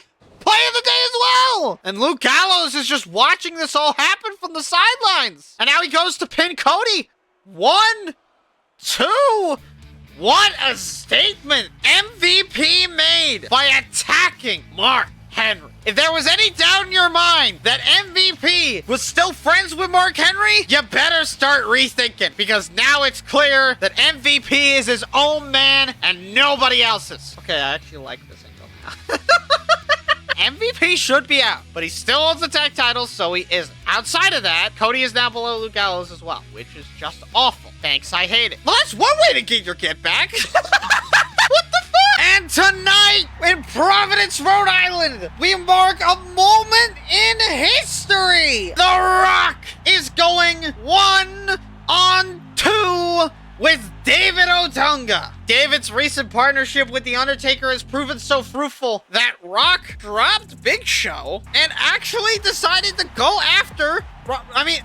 okay, fuck. I can't focus because the crowd's loud. Shit. And then there's his opponent, David Otunga, with The Undertaker. Can you believe this? David Otunga and The Undertaker have been on the same side for like 3 weeks now. These two are about as much of a tag team as anyone else on the entire fucking roster. I cannot believe that these two are about to be in a handicap match. It's so out there. The concept of this team. What is uniting them? Is it The Rock? Is it Jake the Snake? What is happening? And of course, you have his tag team partner, The Undertaker. I have no idea what The Undertaker is doing here. I have no idea what he's doing teaming with David Otunga. But I think tonight we see Taker do something very similar to what he did with Vance Archer. But wasn't that Vance's idea? No.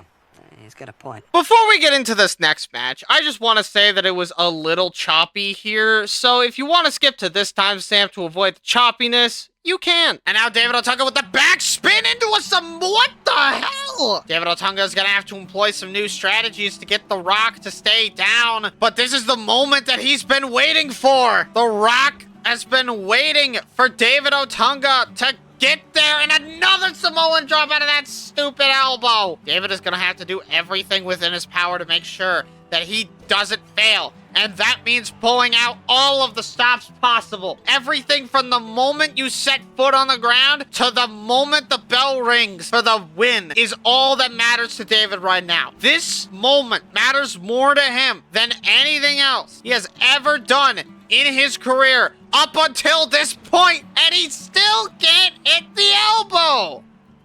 David, wait a minute. No. David, going for it again, but The Rock. Wait a minute. David's got it.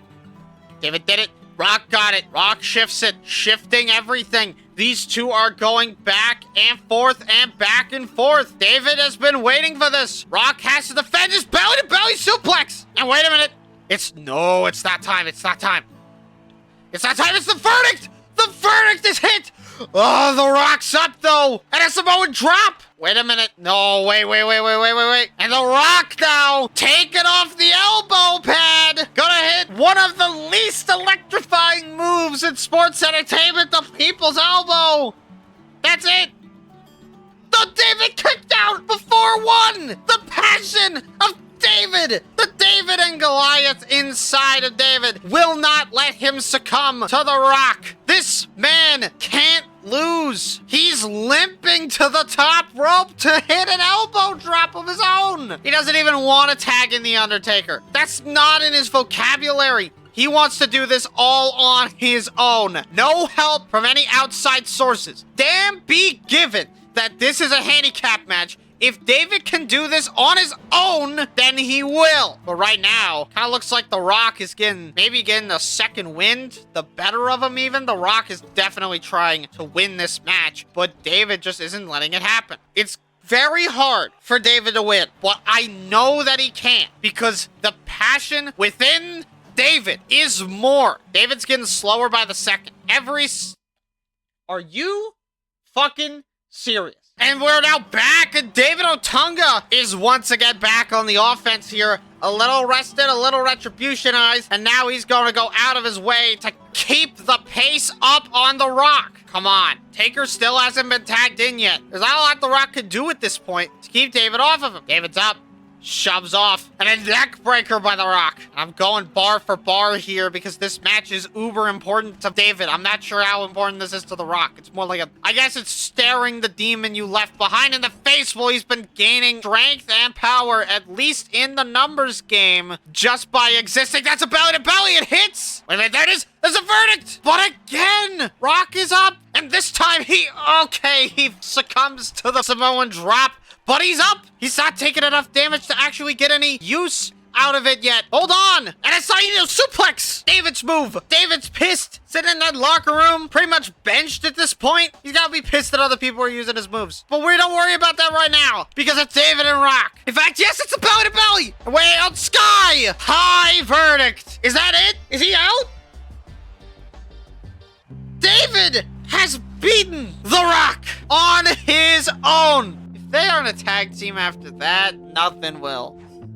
Nothing will make these two a tag team. The Rock and David are enemies. They weren't before because Rock would not acknowledge that David was a threat. They didn't even move The Rock down, but I'm sure it shot David up like a motherfucker. Anyways, CM Punk and Luke Gallows versus the Hart Foundation. Our next match, the Straight Edge Society fight the fucking Hart Foundation in another #1 contenders match. This time, though, instead of fighting the Puerto Rican Pridefuls for the 8th millionth time, this will pretty much decide who actually gets the tag titles. Punk and Gallows or the Hart Foundation? And to be quite honest, there's still good options here. The Straight Edge Society have already been the tag champs, and the Hart Foundation has new people, but they haven't established themselves as a tag yet. Not nearly enough to become the unified tag team champions. So what the fuck? I guess we'll have to find out. But their opponents as followed. It's the Hart Foundation. Bret the Hitman Hart and the British Bulldog. They're finally teaming again. It's been a minute, but they're back.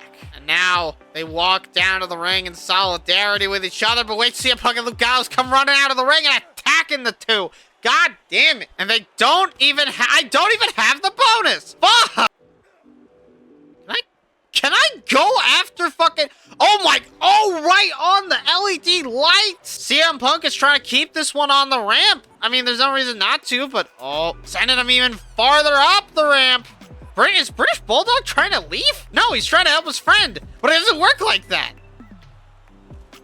I can't even focus on you.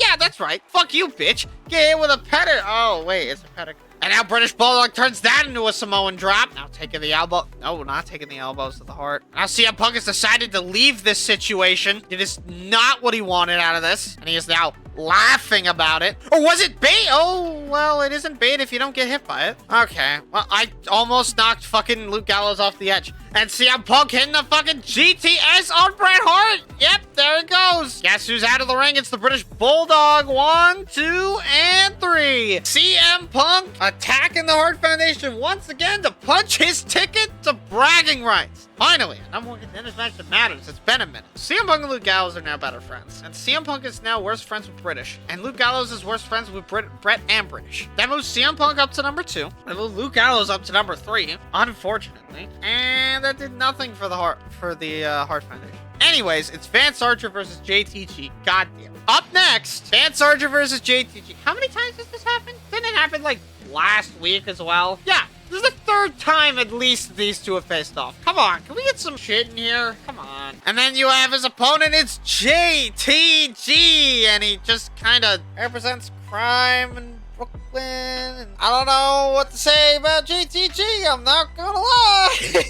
I don't really know what to say at this point.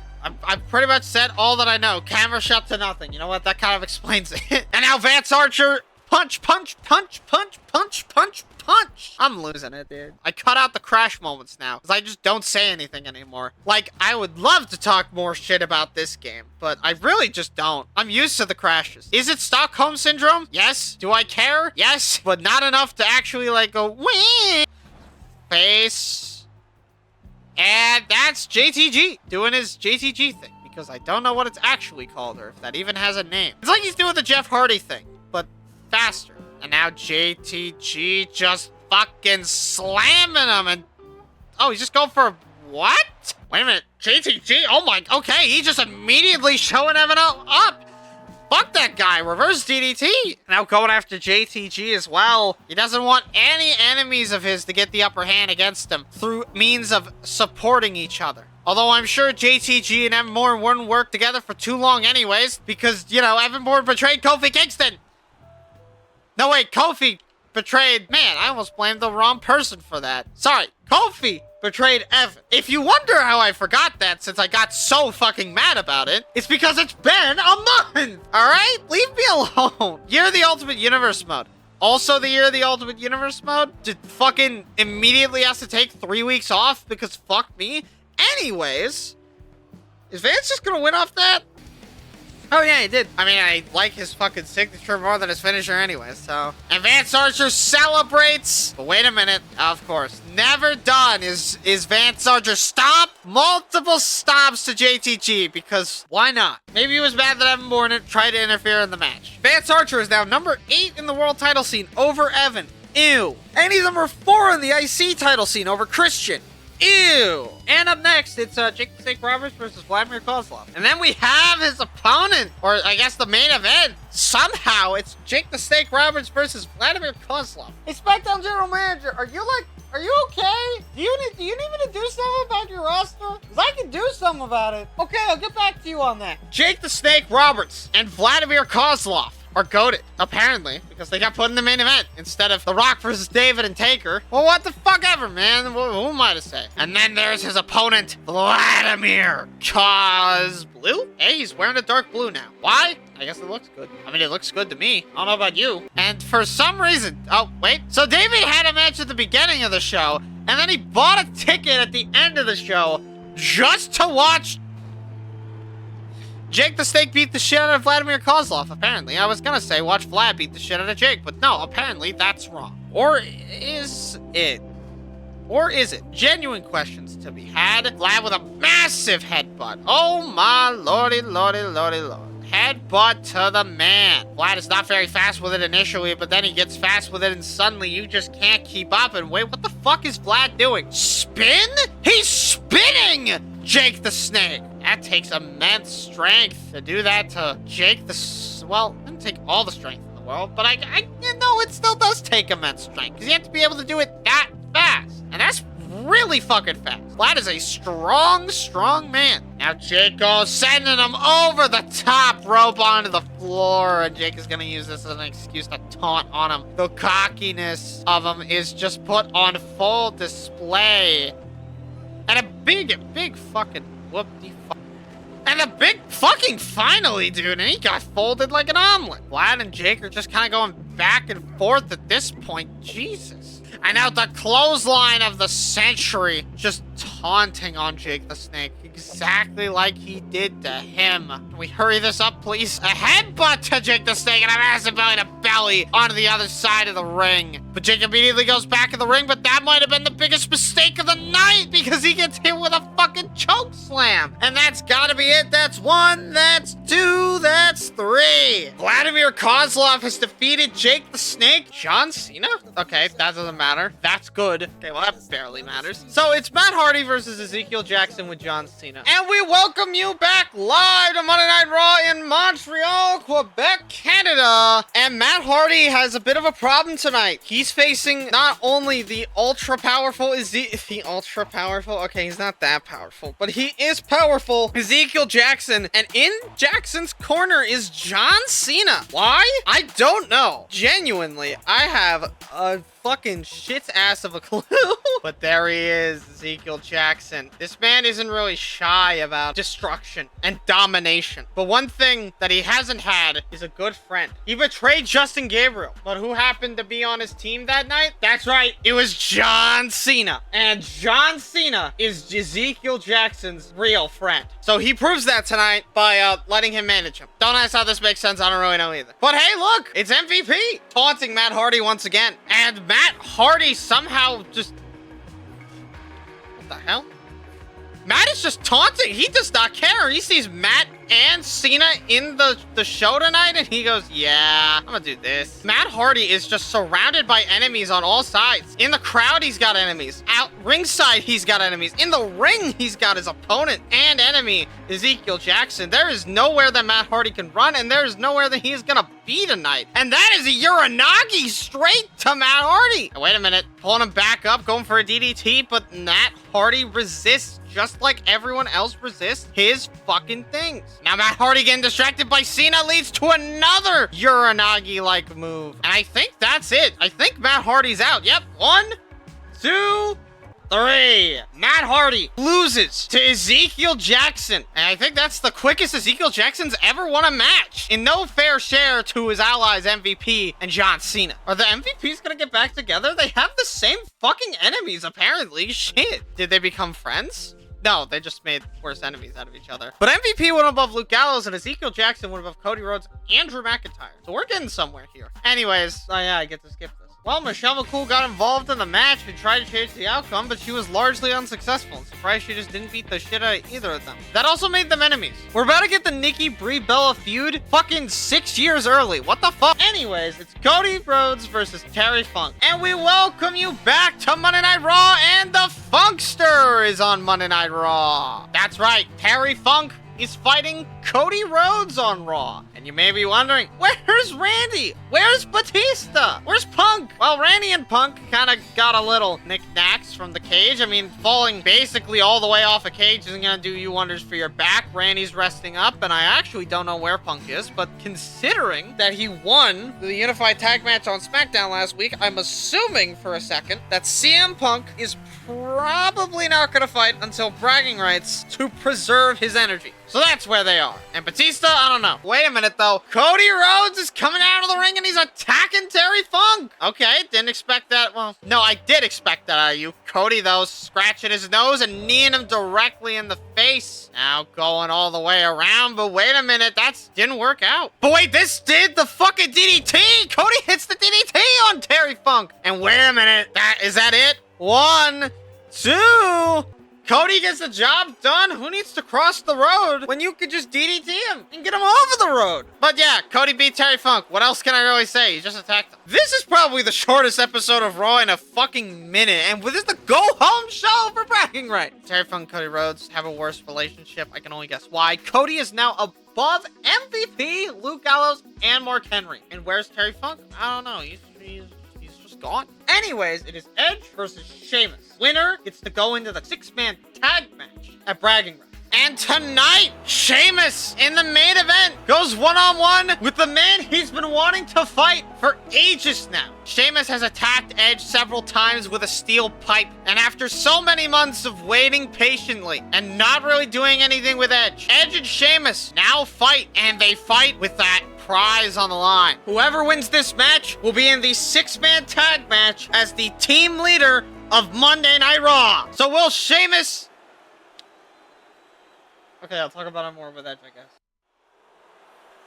It froze on the emulator, just bugged out. Okay, great. And the Rated R Superstar, as I was talking about. Will Edge either fight the good fight and become team captain of Rated R, representing Rated Raw? Such a dumb joke. Or will we put Raw on a Celtic cross? That sounds kind of bad. Whatever, let's just get to the match. Edge, fuck. And now Edge is fighting Sheamus. We didn't think we'd see this. I honestly didn't think that Edge and Sheamus were gonna fight again. It was a very real possibility that these two just didn't meet after Edge lost the title because there was no reason for them to go past each other. But tonight, they are finally given a reason to brawl. Or at least on Edge's terms. Edge never really cared about this quote-unquote rivalry between him and Sheamus. It was always about if he had to fight him or not. Edge will only fight Sheamus if he absolutely has to. And tonight, he has to secure his spot as team captain of Raw. I mean, how Edge could be the difference between winning the match for Monday Night Raw or SmackDown gaining ground. Edge is no stranger to fighting, though. In fact, Edge, I believe, is finding every which way to get Sheamus in for a execution, but it doesn't really work. Wait a minute, though. As I say that, an execution is successful on Sheamus. And wait a minute, as Edge goes for the spear, it's the game, but who is the game after? Edge apparently knows that it's him. Edge is going after Triple H. He's attacking him, but Triple H isn't gonna let him get away with that slickly. He's just trying to make sure that Edge will never... Okay, apparently he's done now. But Edge doesn't really care. Now he's got to go back to fighting Sheamus. That is more important than anything Triple H should do. Triple H is honestly just mad that he's team captain for Raw, which is weird, because I don't remember the last time Triple H actually cared about a brand supremacy thing, but maybe it has something to do with his lack of leadership role in the WWE. Sheamus face first onto the mat, and now getting his face put even further into the mat for fun at this point. And now Edge with another execution straight to Sheamus. And now that's a spear to Sheamus. Edge has successfully taken Sheamus back down. That's it. Edge is going to bragging rights, and he will face whoever's the #1 contender at the end of SmackDown. What? Why? God damn it. It's like Vance Taker and David Otunga are like a secret second Ministry of Darkness. God damn. Anyways, it's Kane versus Luke Gallows. And up next, and I keep saying up next after Superstars, man. Fuck. Remember how last week I was talking about how the only champions that usually show up on Superstars are the tag champs? I lied, because Kane is here, and he's the United States champion. He's facing Luke Gallows, though, so I understand completely why this match is on Superstars, yeah. And then, of course, you have his opponent, Luke Gallows, the man that continuously... Wait a minute, Luke Gallows is running down to the ring, and he's attacking the Kane man.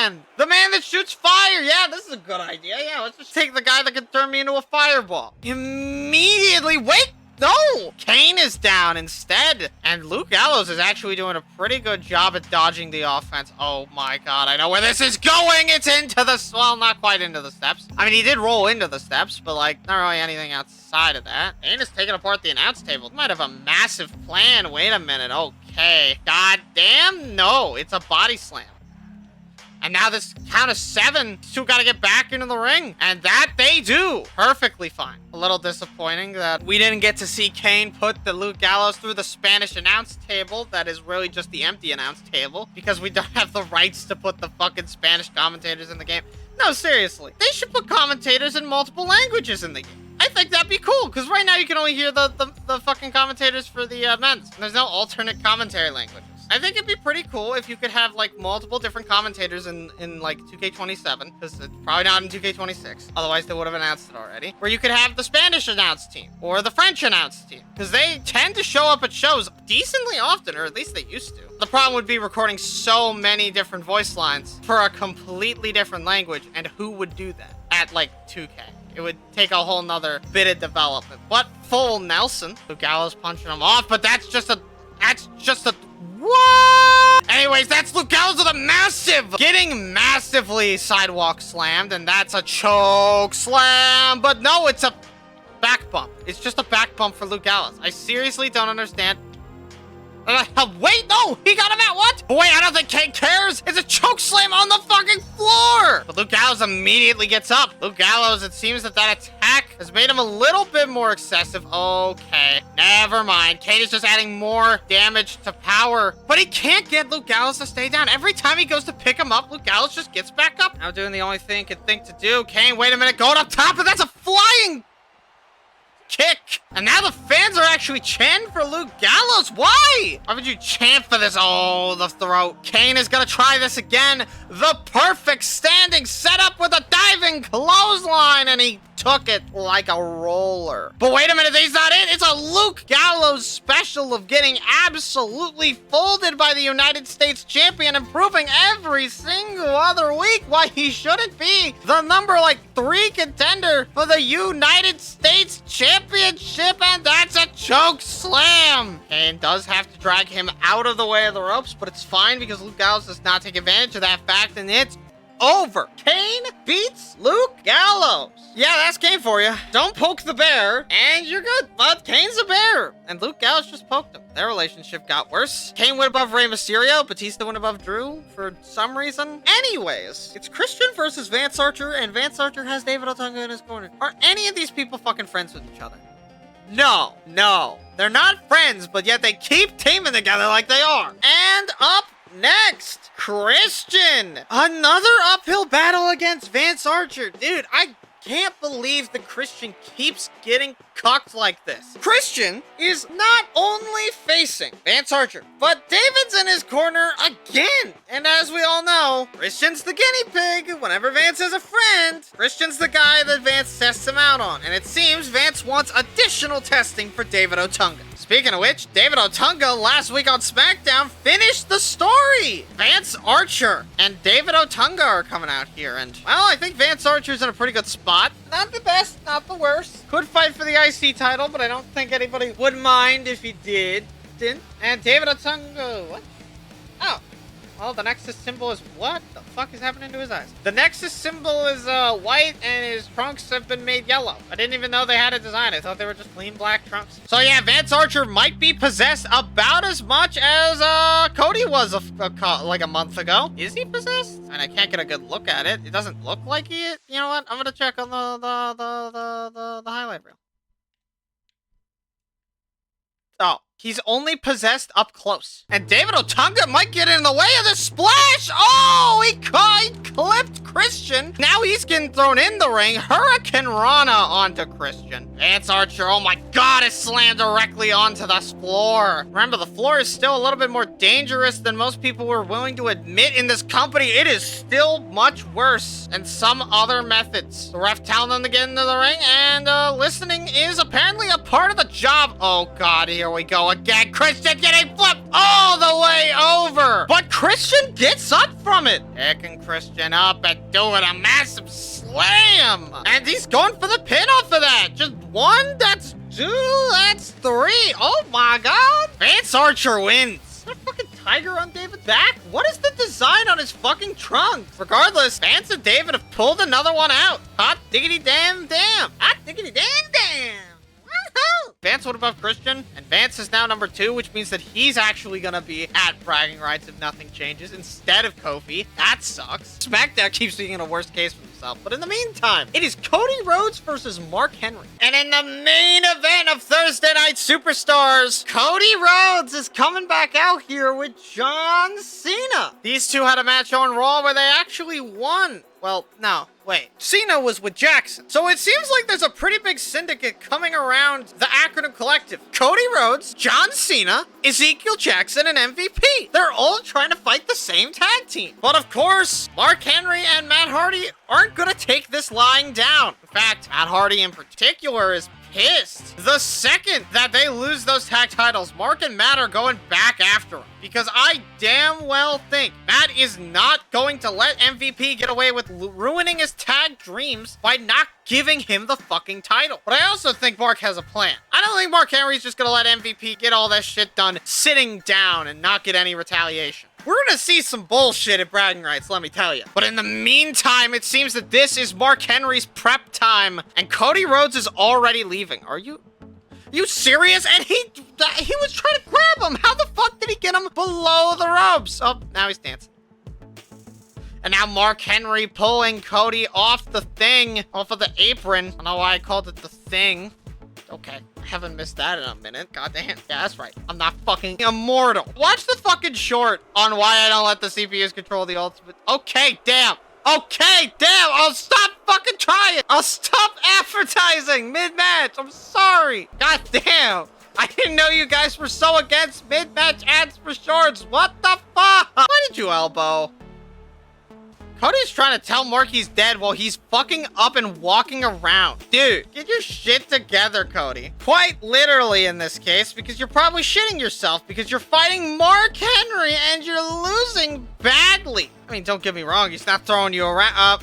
I stand corrected. Nope, he is in fact throwing you around now. Wasn't it nice while it lasted, Cody? I mean, you had a good run, right? But it seems like you ain't winning this match. Fact. Bear hug. What? What? What?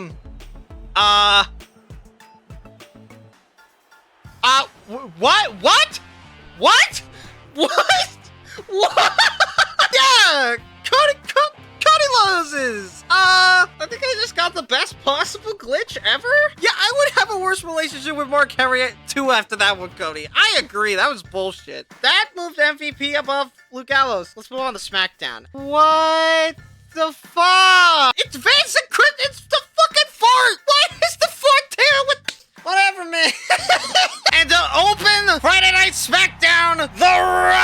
is looking to avenge his loss to, of all people, David Otunga by fighting the greatest, worst Intercontinental Champion? I mean, he only had the title for a month. Yeah, he's probably the worst. I don't know why I said greatest. I think I just said that because he has like 1 billion wins. How many wins does he have? Ted DiBiase has actually only won 16 times. He's actually lost more than he's won. Okay, never mind. Maybe he's not the anything. Maybe Ted's not anything. But this man comes from money. He comes from grace. And he's looking to fuck all over the... Okay. Oh, wait, hold on. Ted DiBiase is attacking The Rock. What are you doing, man? The Rock is like, what, do you not respect him because he lost to David? I mean, yeah, Ted DiBiase is now just whiffing and yelling and hollering all over the place. Oh, wait, he's picking him up. The Rock, he just didn't do anything, though. It's Ted DiBiase throwing. I don't know why the man that has money to spare would let The Rock win. What else could The Rock have given him if he's trying to let him win like this? And now he's pulling him out of it and it's clothesline. Okay, you know what? Maybe he just didn't have his head in the game yet. Maybe he doesn't have his head in the game at all. I think that might genuinely be his problem. He does not have his head in the game. Ted was expecting to win, like he always does whenever he attacks something. So not getting that immediately has caused him to flatline on his brain cells. His brain cell count deteriorated the second that The Rock survived. He never hit him with Dream Street. That was the problem. And now an elbow drop by The Rock, making maybe not the most electrifying move in sports entertainment, but still better than that electrifying move, quote unquote. Oh wait, Ted DiBiase. Ted DiBiase ran at him despite a rope rebound. What is this fucking AI doing today, bro? Wait a minute, though. The Rock has locked in the spine buster. Bret Hart is getting more and more pissed off with The Rock by the fucking day every time he uses this move. Because you know what? It's never... I was just about to say that it's never effective, and then Ted tapped out. Fuck me, I guess. And The Rock is even offering a handshake to Ted DiBiase, but of course, Ted DiBiase is a self-centered, egotistical dickhead and has not shaken anyone's hand in over 3 years. Did that move The Rock up? It did. It moved him above Christian. Ted also moved up because he attacked him. But to be fair, he deserved to be above JTG. Not necessarily the Big Show, but I also don't want Big Show in the IC title scene. So anyways, it is time for quite possibly the most densely packed tag match I've ever seen. What is happening here? And in our second match of the night, we have a little bit of a 6-man tag match for you. Vance Archer is teaming with his best fucking friend, David Otunga, and his former tag team partner, Chris Jericho. Okay, who's gonna tell him? Who's gonna tell him that this is a bad idea and that he's gonna get betrayed halfway through this match? He's done it to the Big Show. I think he'll do it to Vance, too. Vance has been told before by Jericho that he's not a good tag partner, so this is a little awkward. But his tag team partner, David Otunga, has finally, and I mean finally, beaten The Rock. And according to this new attire, he's purified. All of the woes that he had about Rock beating him in the Nexus breaking up have been quantifiably crushed. He doesn't even care about going after Wade Barrett anymore. However, what I do care about is the fact that I have to reset this game for like the 5th fucking time. Seed now owns 2K26 Monday Night War Edition, and Magic's just said my condolences. And then you have their tag team partners, Chris Jericho. This man has never been anyone's favorite. And I mean my fucking god, dude. He has betrayed Big Show, he has betrayed Vance Archer, he got his comeuppance against Big Show in that Iron Man match on SmackDown before the Bash. But he has never actually gotten his comeuppance for Vance. Will Vance throw to get his comeuppance on Jericho? Or is he going to try and secure his relationship with David Otunga by refusing to do that? But their opponents are people that, they're gonna put up a fight. And that's all I can really say. Up first is JTG. And JTG is actually pretty good. I like JTG. I just have completely run out of things to say about him because nothing has changed about him. In the last, 6 months, nothing has happened. Not his fault, not course correcting either. And then you have his monumentous tag team partner, Jake the Snake Roberts. Now, Jake the Snake Roberts is interesting because he's David's enemy, right? It's David Otunga's thing. But David's purified. So is this more about David? Or is this more about Jake the Snake wanting to beat David? Either is possible. I'm just throwing ideas out there. And then you have Evan Bourne. This man got betrayed by Kofi Kingston, and I cannot help but feel bad for him, especially now that he's having to face his rival Vance Archer. But to be fair, he did try to attack him last week on SmackDown. So honestly, I think this might be his fault. Just a thought. And Vance Archer with a massive, oh wait, okay, Vance Archer pulling out. And pulling Vance Archer out of the way, and now taking JTG's head clean off, and, well, the rest is history. Unless your name is Vance, in which case it's now, because the past is the present, and the present is now. What? No, wait, what does that mean? JTG is already flatlining on the floor. He got 2 hits in! And Vance Archer now just taking JTG and condensing his bones into a platter. And now it's Jack Swagger? Jake the Snake Roberts wants a tag, but Vance isn't gonna let him have it. I mean, wait! David is actually off the ropes. JTG. It's another opportunity for, wait.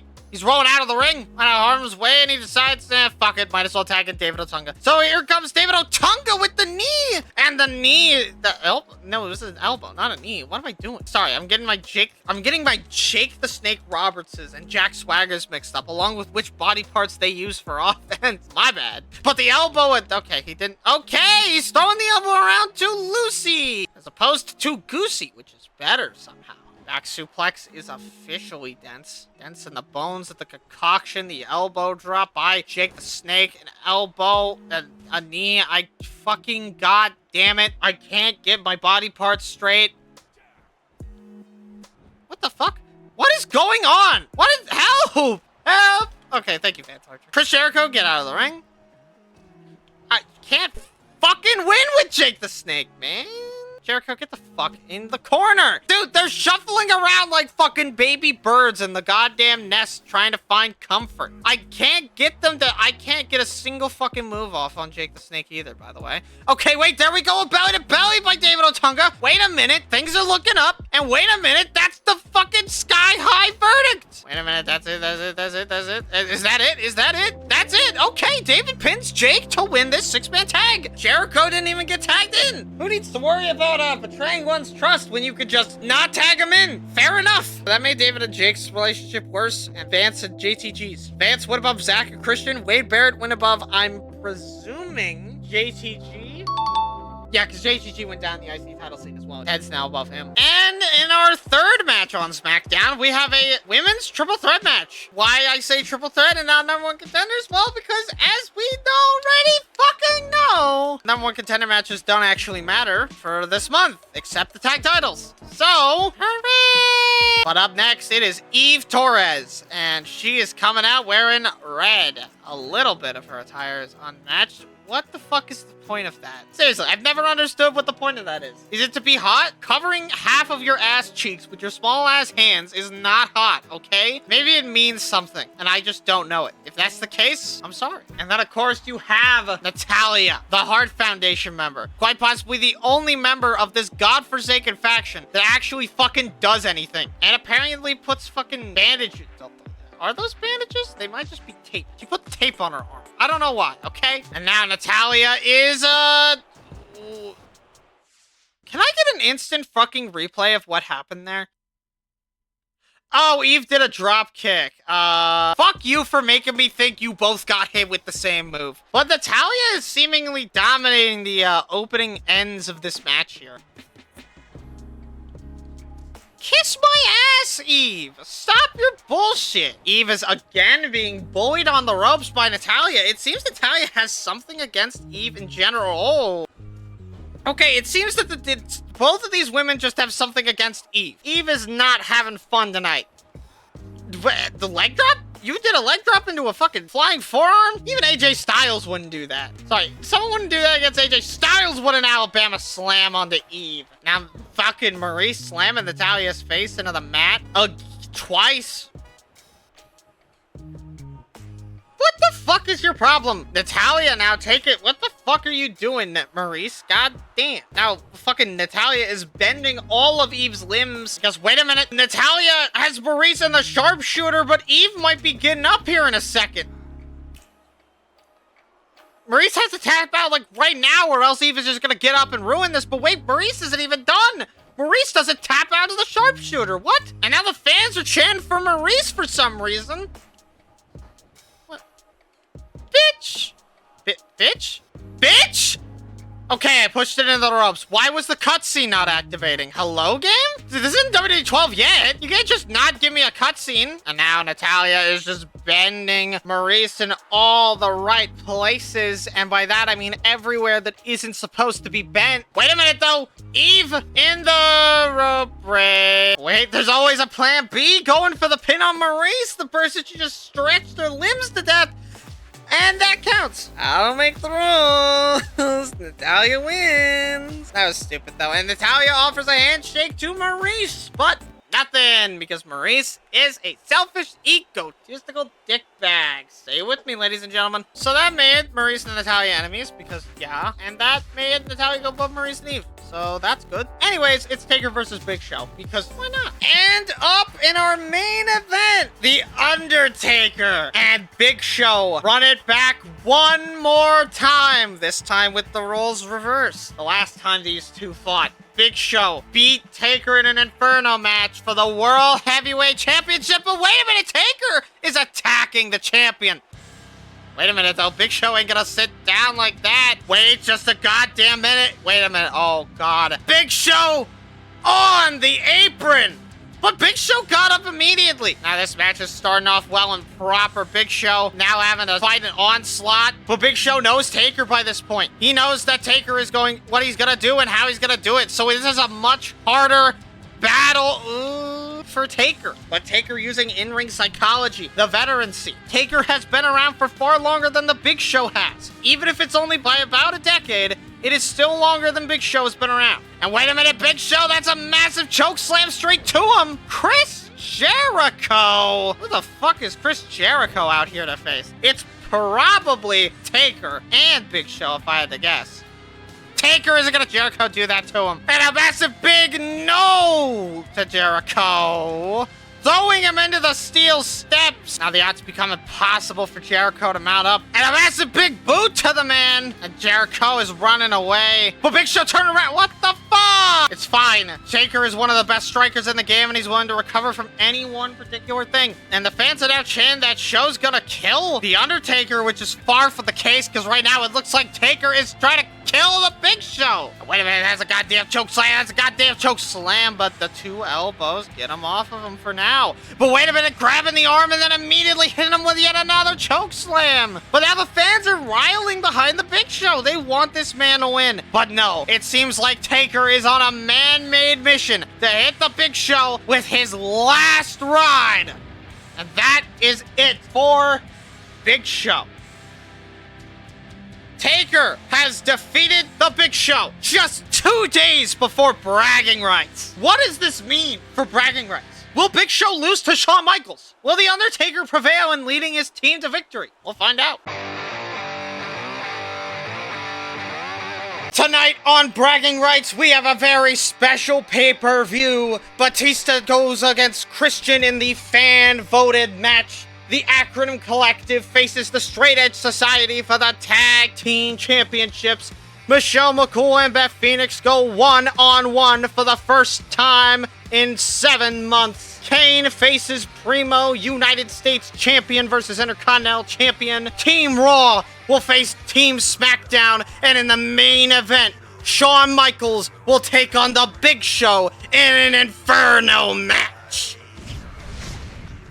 We are live at Bragging Rights in Pittsburgh, Pennsylvania, and this pay-per-view is a touchy subject for Batista. This man last year betrayed Rey Mysterio at this very same event, and tonight he competes in the fan-voted match. That's right, you guys voted for this. Batista faces Christian, as according to the post poll, this is what you wanted. We saw some votes for JTG and Rey Mysterio as well, but unfortunately they did not get enough. So tonight, Batista will face Christian in tonight's opening match. And then you have his opponent, Christian, as we talked about. Recently, he's been served as the guinea pig for Vance Archer, but me more specifically, I want to talk about the attires on these two. It seems that everyone fighting tonight has an attire to represent Raw and SmackDown. And of course, in the attire department, I would say that Christian wins here. Batista's red trunks do help a lot, but I think the blue, white, and black on Christian definitely solidifies himself as a man of character and a man of honor. But tonight, we shall see who wins this match. And Batista immediately, Christian with a roll-up! These two haven't fought in forever. These two have been on opposite brands the entire time.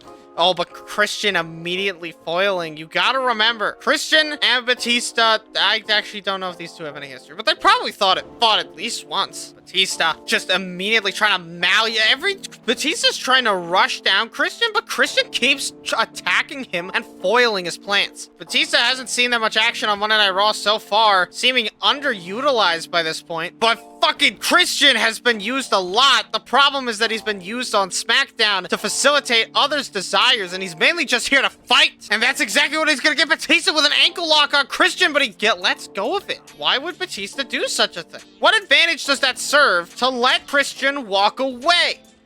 And ooh, tripping him up.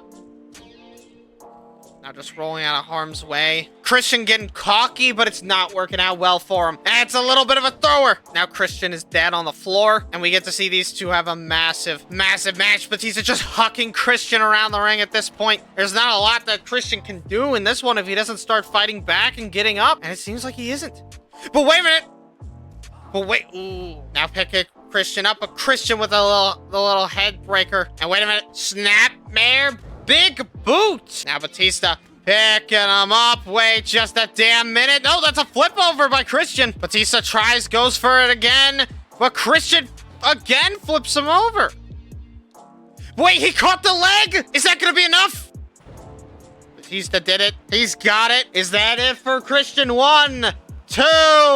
That is it. Batista faces Christian, and Batista wins. Raw gets the first point in tonight's set of matches. Batista, representing Raw, has conquered Christian. We shall see if this pattern continues for Monday Night Raw, considering the draft. How'd you like that one? Did you find that viewer-voted match to be to your expectations? Batista went above Rey Mysterio and Drew, and I guess Kane, but Kane didn't move. Christian went below The Rock and Ted DiBiase. And up next, the Unified Tag Team Champions are coming out here. The Acronym Collective, in the only title match on tonight's card, must face the Straight Edge Society. That's right, bitches. The Straight Edge Society is here, and tonight, they fight. Mark Henry isn't exactly proud about his position right now. He definitely wanted there to be more to this than he ever should have thought of. But, hey, Mark Henry kinda goated. Maybe he could do this on his own. Not that he wants to. This match is kind of a foregone conclusion when you think about it, but it's more about how it goes down, not who the titles are going to.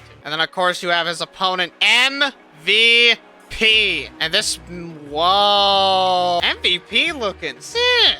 I mean, I don't like the man, but even I think he has a sense of style unmatched. Clearly denoting himself away from the Acronym Collective here. I like it. I see it even. And then, of course, you have their two opponents, CM Punk and Luke Gallows, the Straight Edge Society. Hold on. And oh my god. If you two aren't just handed this shit on a silver fucking platter, I don't know what you're fucking doing. If you two lose this, I'm gonna be pissed off. Because what the fuck are you doing? And you have his tag team partner and... Oh, wait, what?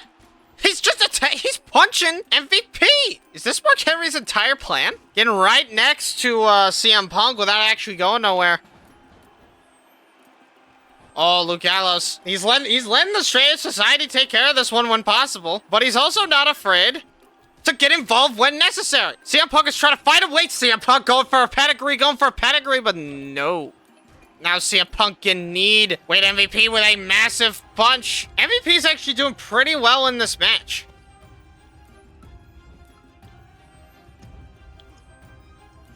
He's trying to grab MVP, but something about it. Can you not grab your teammates? Or am I just misaligned? Okay, MVP hitting them with a thing. MVP grabbing the air for some reason. CM Punk with a dastardly DDT on the MVP. And now he's tagging in Luke Gallows. Luke Gallows gets the tag in. And he hits him in the face. Oh, and Mark was actually going to tip him out of the ring. But Luke Gallows seems to have this one covered. He's even taunting. Actually, no, he's distracting the referee. That's a thing you could do on the apron? CM Punk is now back in the ring. I think Mark Henry wants this match to go to the outside because otherwise I don't think he can get involved. Now Mark Henry getting on this side of the ropes. I'm not trying to get into the ring. Stop. Oh, attack it. What a nice hit by Mark Henry. I mean, I am totally not biased in any way. And he turns over MVP. Wait, he set him back in the ring. Wait, hot tag. One punch, and now Mark Henry's off the ring. There's nothing that this can do. Luke Gallows just has to hit the weight. He hits it. Is he gonna hit it? Luke Gallows hits the bomb on MVP. Well, Mark Henry gets up and he just shoves MVP out of the way. And CM Punk is back in here. What are we seeing? That was actually pretty good. CM Punk is trying to tagging Luke Gallows. He is successful, but only barely here. Wait a minute. The double teaming him. And it's a body splash. And the fans are, for some reason, chanting for MVP. Luke Gallows gets tagged in. Is he gonna hit the big boot on MVP? Trying to grab him, but he's too far out of reach. MVP is smart now. He's staying away from the ropes. Oh, what a punch! I think CM Punk with that punch just realized that Mark Henry is on their side. MVP going to the corner. He wants a tag from Mark Henry, but Mark Henry isn't in the proper corner. And Mark Henry has let himself lose the tag titles because of what MVP did. The Straight Edge Society forced MVP, with the help of Mark Henry, to go into a 3-on-1 situation. Luke Gallows and CM Punk are your new unified tag team champions. That's another reason why I don't let the AI do the matches, by the way. That match was kind of fucking mid. Granted, MVP was basically an anti-AI match. I made their friendship stronger. Good. Why are you two still together? MVP, it's time for you to leave. They're still the #1 contender, though, so they can still get the tag titles back if they wanted to. And up next, it's the Divas champion Michelle McCool versus the women's champion Beth Phoenix. We have our first champion versus champion match. And oh my fucking god, Michelle McCool is about to get her ass kicked. She has been fighting exclusively the Bella Twins for 7 months now. 7 full months. If Michelle wins this match, she must have went to the Heart Dungeon. She must have went to fucking the best wrestler trainer in the goddamn world, because she is fucking flatlining on her skill. But then we have another one? Really? Fuck. And wait a minute, Michelle McCool is attacking Beth Phoenix! Are you kidding me? Of course Michelle McCool would do this. Of course she would. If she isn't gonna win fair and square, she's gonna attack a bitch. Wait a minute though, she was going for the fucking faith breaker right on it, but instead getting rolled onto the steel. And Beth and Michelle are taking it up the ramp. Oh my god. What the fuck? She face tanked it? She fucking face tanked the big one for Michelle McCool, and now she's swirling her around. And now the body slam. Body slam by Michelle McCool. But no, it was by Beth Phoenix. I keep doing that recently. Has the commentary fell off, or am I just like used to certain things happening? Oh my god, Beth Phoenix doing the thing. But wait, Michelle gets out of it, turns it into a German. She doesn't do Germans. Is she actually? Did she train?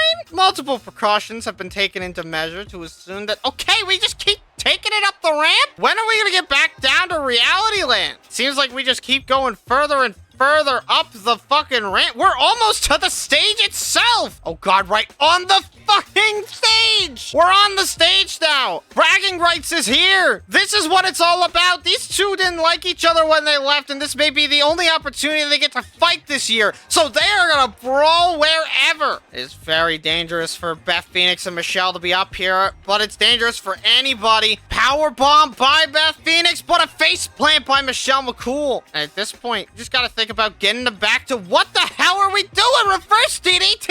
knee. Beth forcing a chase, throwing her over and over to the fucking ring. So the ring, in the ring she is. And now, oh, the match starts, but Michelle McCool is back on top. Not for long, though. And reminder, if Michelle wins, this will be the second match in a row of Raw winning for the contest tonight. Beth is just wearing down Michelle, slowly but surely. Suplex, oh my God. Wait a minute. Beth Phoenix is even going for the trusty submission hold. Beth Phoenix is gonna break Michelle McCool's face. This is a really suggestive camera angle. And Michelle gets out. What? Beth Phoenix is determined to get her to tap out, though.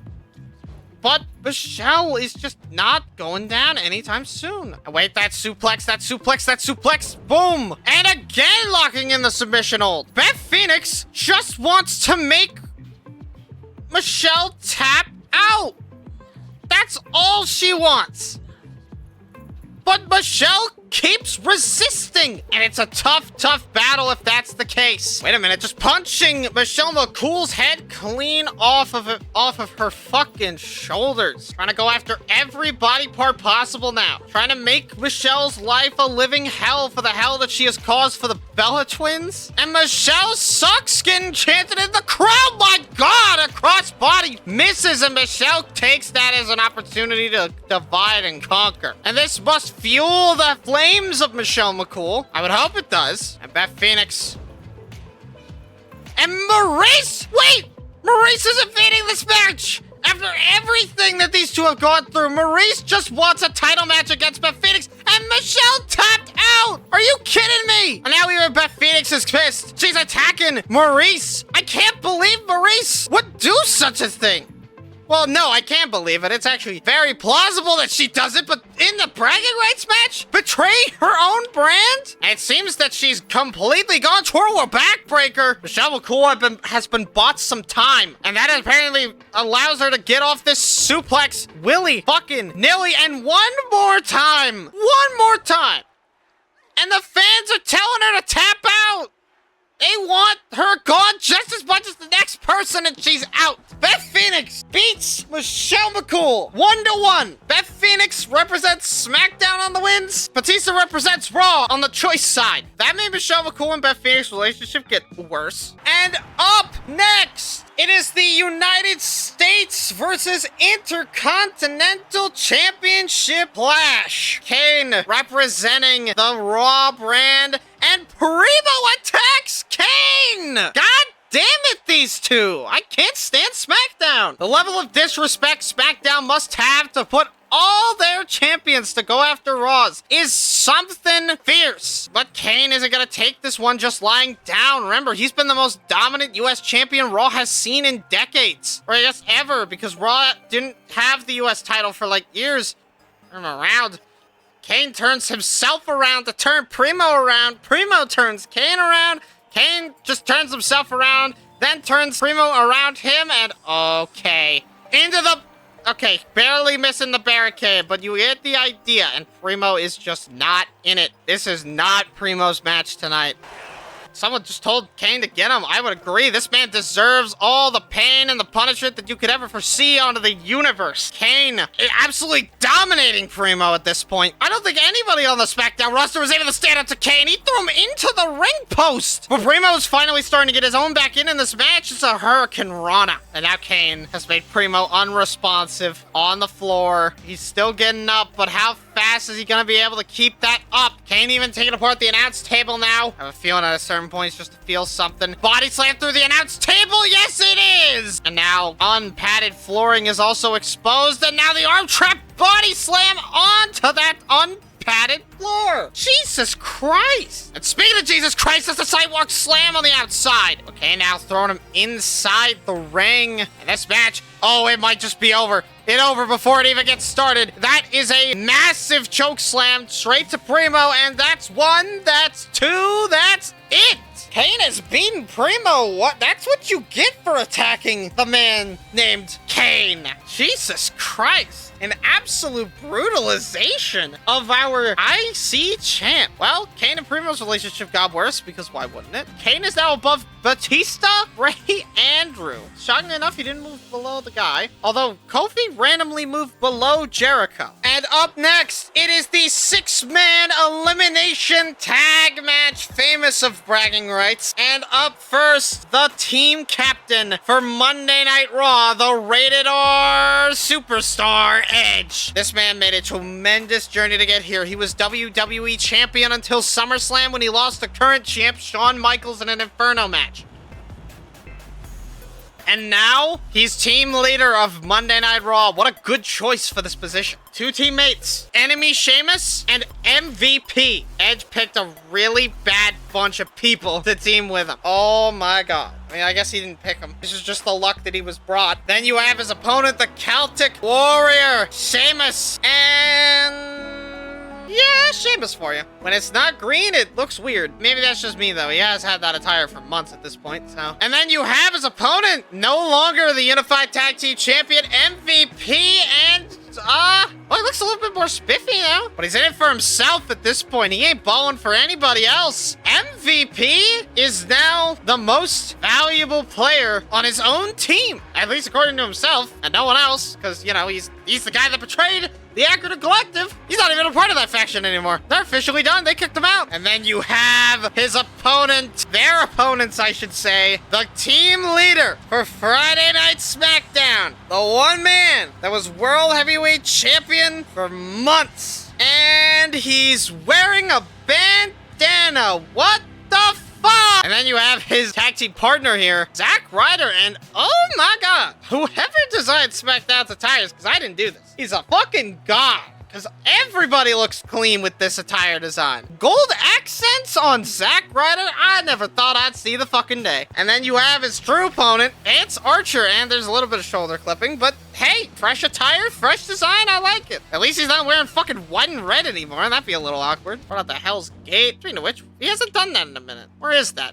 Oh god, are we immediately gonna see an Edge elimination here? No, a DDT. Sheamus gets tagged in. Why not tag in Zack Ryder, I suppose. And now Zack immediately trying to go for something, but Sheamus immediately says, calm down, Junior. And Wade caught the arm, but Sheamus doesn't go down that easily. I like the uniformity I see on these teams. It is so nice to have 2 teams of 6 actually have contrasting combos of attires. Like, this looks fucking sick. And now Zack Ryder, wait a minute. It's always in the ropes for some reason. The reverse fucking... I still don't know what to call it. Wait, trying to go for the Zack attack, but Sheamus attacks the soul. Zack runs out of the... Dude, we just fucking started the match, man. This could be it. Spinning all the way around. Last ride. MVP is still there, you goofs! And the game cracked! Taker's now just taking apart this faction. MVP is off the ropes now. And yeah, there he goes. He's off the ropes completely. Are you fucking serious? And Zack Ryder gets tagged in. But... alright. You know what? I'm done. That's it. I've had enough of this. I've had enough of RPCS 3 pulling this bullshit. The next day. I don't know how much of these crashes were caused by me playing the game for like 40 minutes before then, and how many of these...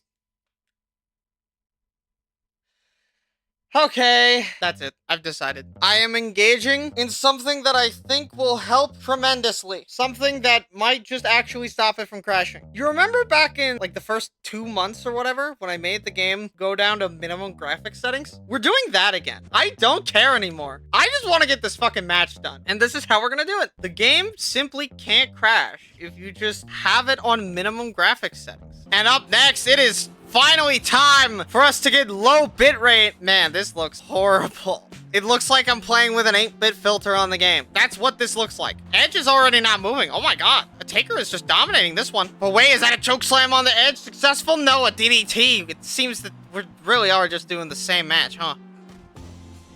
Big boot to the chest. I really thought that Edge was gonna tag in Sheamus or MVP. Okay, now he's tagging in MVP, I assume. Yep. All right, hold on. Let me just give you a nice little choke slam. And no, okay. MVP is resistant to the Undertaker's effects. And wait, that's another massive choke slam. But no, another DDT by MVP. He's just not going to go down to that. Taker is going to have to actually try something in his playbook if he wants to win this match. For means that aren't just put your hand vaguely on his throat and hope that they get the choke slam. And dude, Taker. Body. Oh, MVP awoke the beast, going for a last ride, but nothing. Trying to go for that last ride again, but he just refuses and he gets face planted for it. Now Taker going for a tombstone, trying everything, but MVP just refuses and he hits a knee. Wait a minute. Zack Ryder, triangle, he hit it, Zack, and that's it. Wait, is it over? Zack, he hits the Zack attack! Wait a minute though, Zack had to do everything himself and now he's out of the ring! And MVP's back up because of that. MVP is surprisingly effective at striking down his opponents.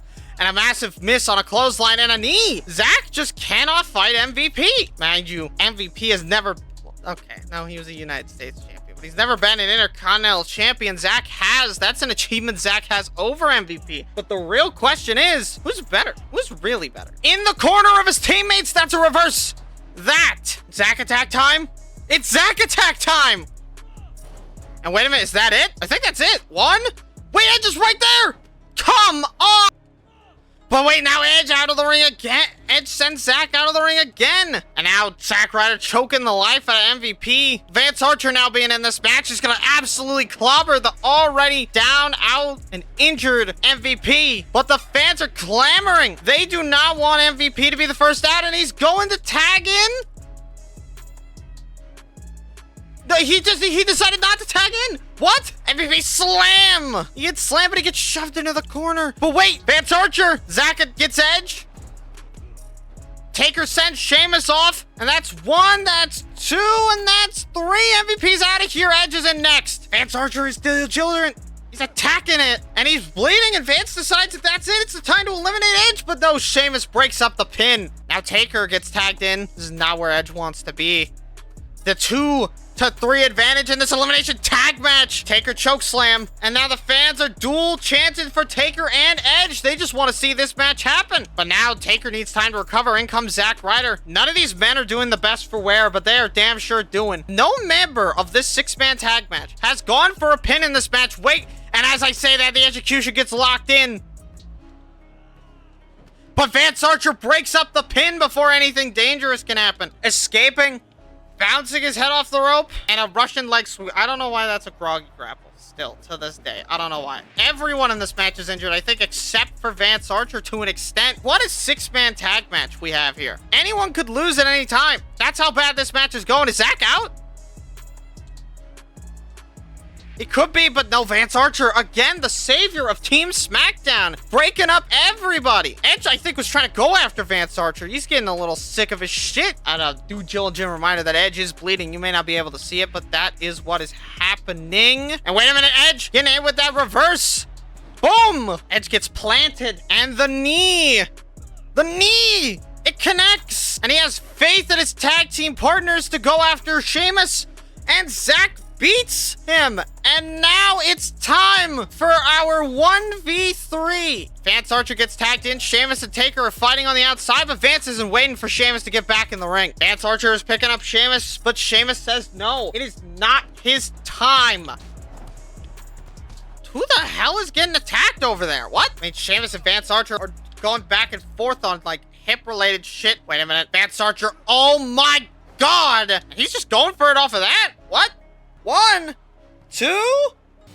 Okay, Vance Archer, The Undertaker, and Zack Ryder have defeated Team Raw. We are 2 for 2. SmackDown got Beth Phoenix, and they got their SmackDown victory. Raw got Kane, and they got the opener with Batista. The final match of tonight will determine all. Edge and MVP are now enemies with Sheamus. Because he didn't pull out the win? MVP moved down some more. Sheamus moved down. Vance Archer went above Zack Ryder and Christian. Zack actually benefited negatively from that. Zack Ryder actually lost from that. That was a bad match for him to participate in. And in our main event tonight, the night that'll settle it all, Shawn Michaels will face the Big Show in an all-encompassing Inferno match. That's right. Since both of these men won their world titles inside of an Inferno match, why not have them fight each other in an Inferno match to see who's the superior flame expert? On one hand, you have Shawn Michaels, who actually struggled to figure out how to throw someone through the fire. And then you have Big Show, who did not. Has Shawn learned from his mistakes the last time? Or will the Big Show conquer all? And then you, of course, have the Big Show. This man has a major problem. That problem being, how the hell does Big Show fight Shawn? Well, no, because Big Show's 7 feet fucking tall. I think Shawn's the one with the disadvantage here. But Big Show's only had to fight a select group of like 3 or 4 people. And this game is gonna make me fight it. I swear to fucking God. And these two superstars, in the heat of the moment, quite literally, are gonna fight in this Inferno match. Shawn Michaels immediately, while Big Show is distracted by the situation at hand, Shawn Michaels is attacking Big Show relentlessly. Very similar to the offense Taker used to give to him, with the difference being a little bit slower, which gives Big Show more time to react to the offense. But Shawn is actually reacting to Big Show's offense, and we're already seeing the elbow drop? Every second that these two spend in here, Shawn has Big Show dangerously close to the flames and a leg lock. I think his head was even in the flames for a second. Thank God he doesn't have any hair. He might get some burns on his scalp, but I think some burns on his scalp are a lot better than the other potential options if he still had his hair. And Big Show, with every little thing, the flames only heat up. Shawn is trying to throw Big Show into the flames right now, but it doesn't work. He can't even get him to go down for the flames. Shawn is gonna have to work way harder to get Big Show onto the flames.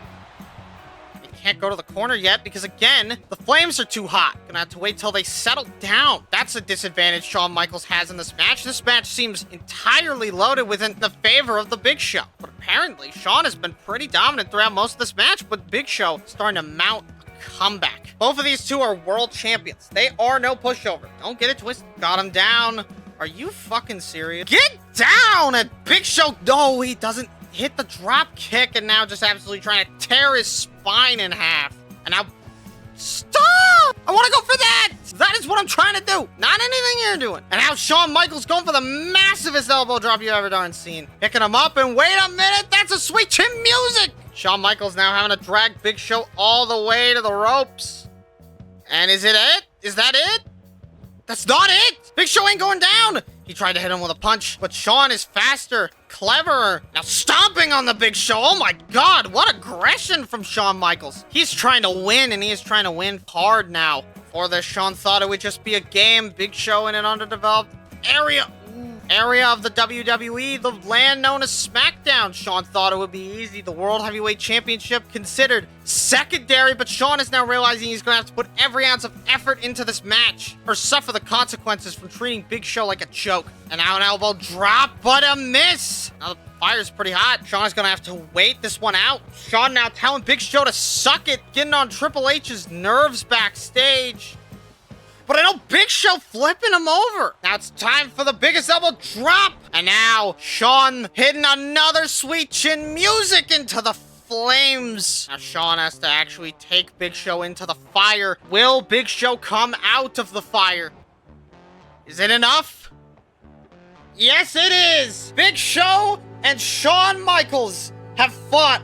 And the winner of bragging rights this year is Monday Night Raw. And that was bragging rights. The show has been booked and Raw wins. Now, there is a special prize for the winner of this brand. But how'd you like it? Is there anything you would have changed? Anything you would have kept the same? Maybe not have the opener be Batista versus Christian, or maybe Beth Phoenix versus Michelle McCool could have had more to it? Let me know in the comments. I'd appreciate assistance. And with that, I bid you farewell.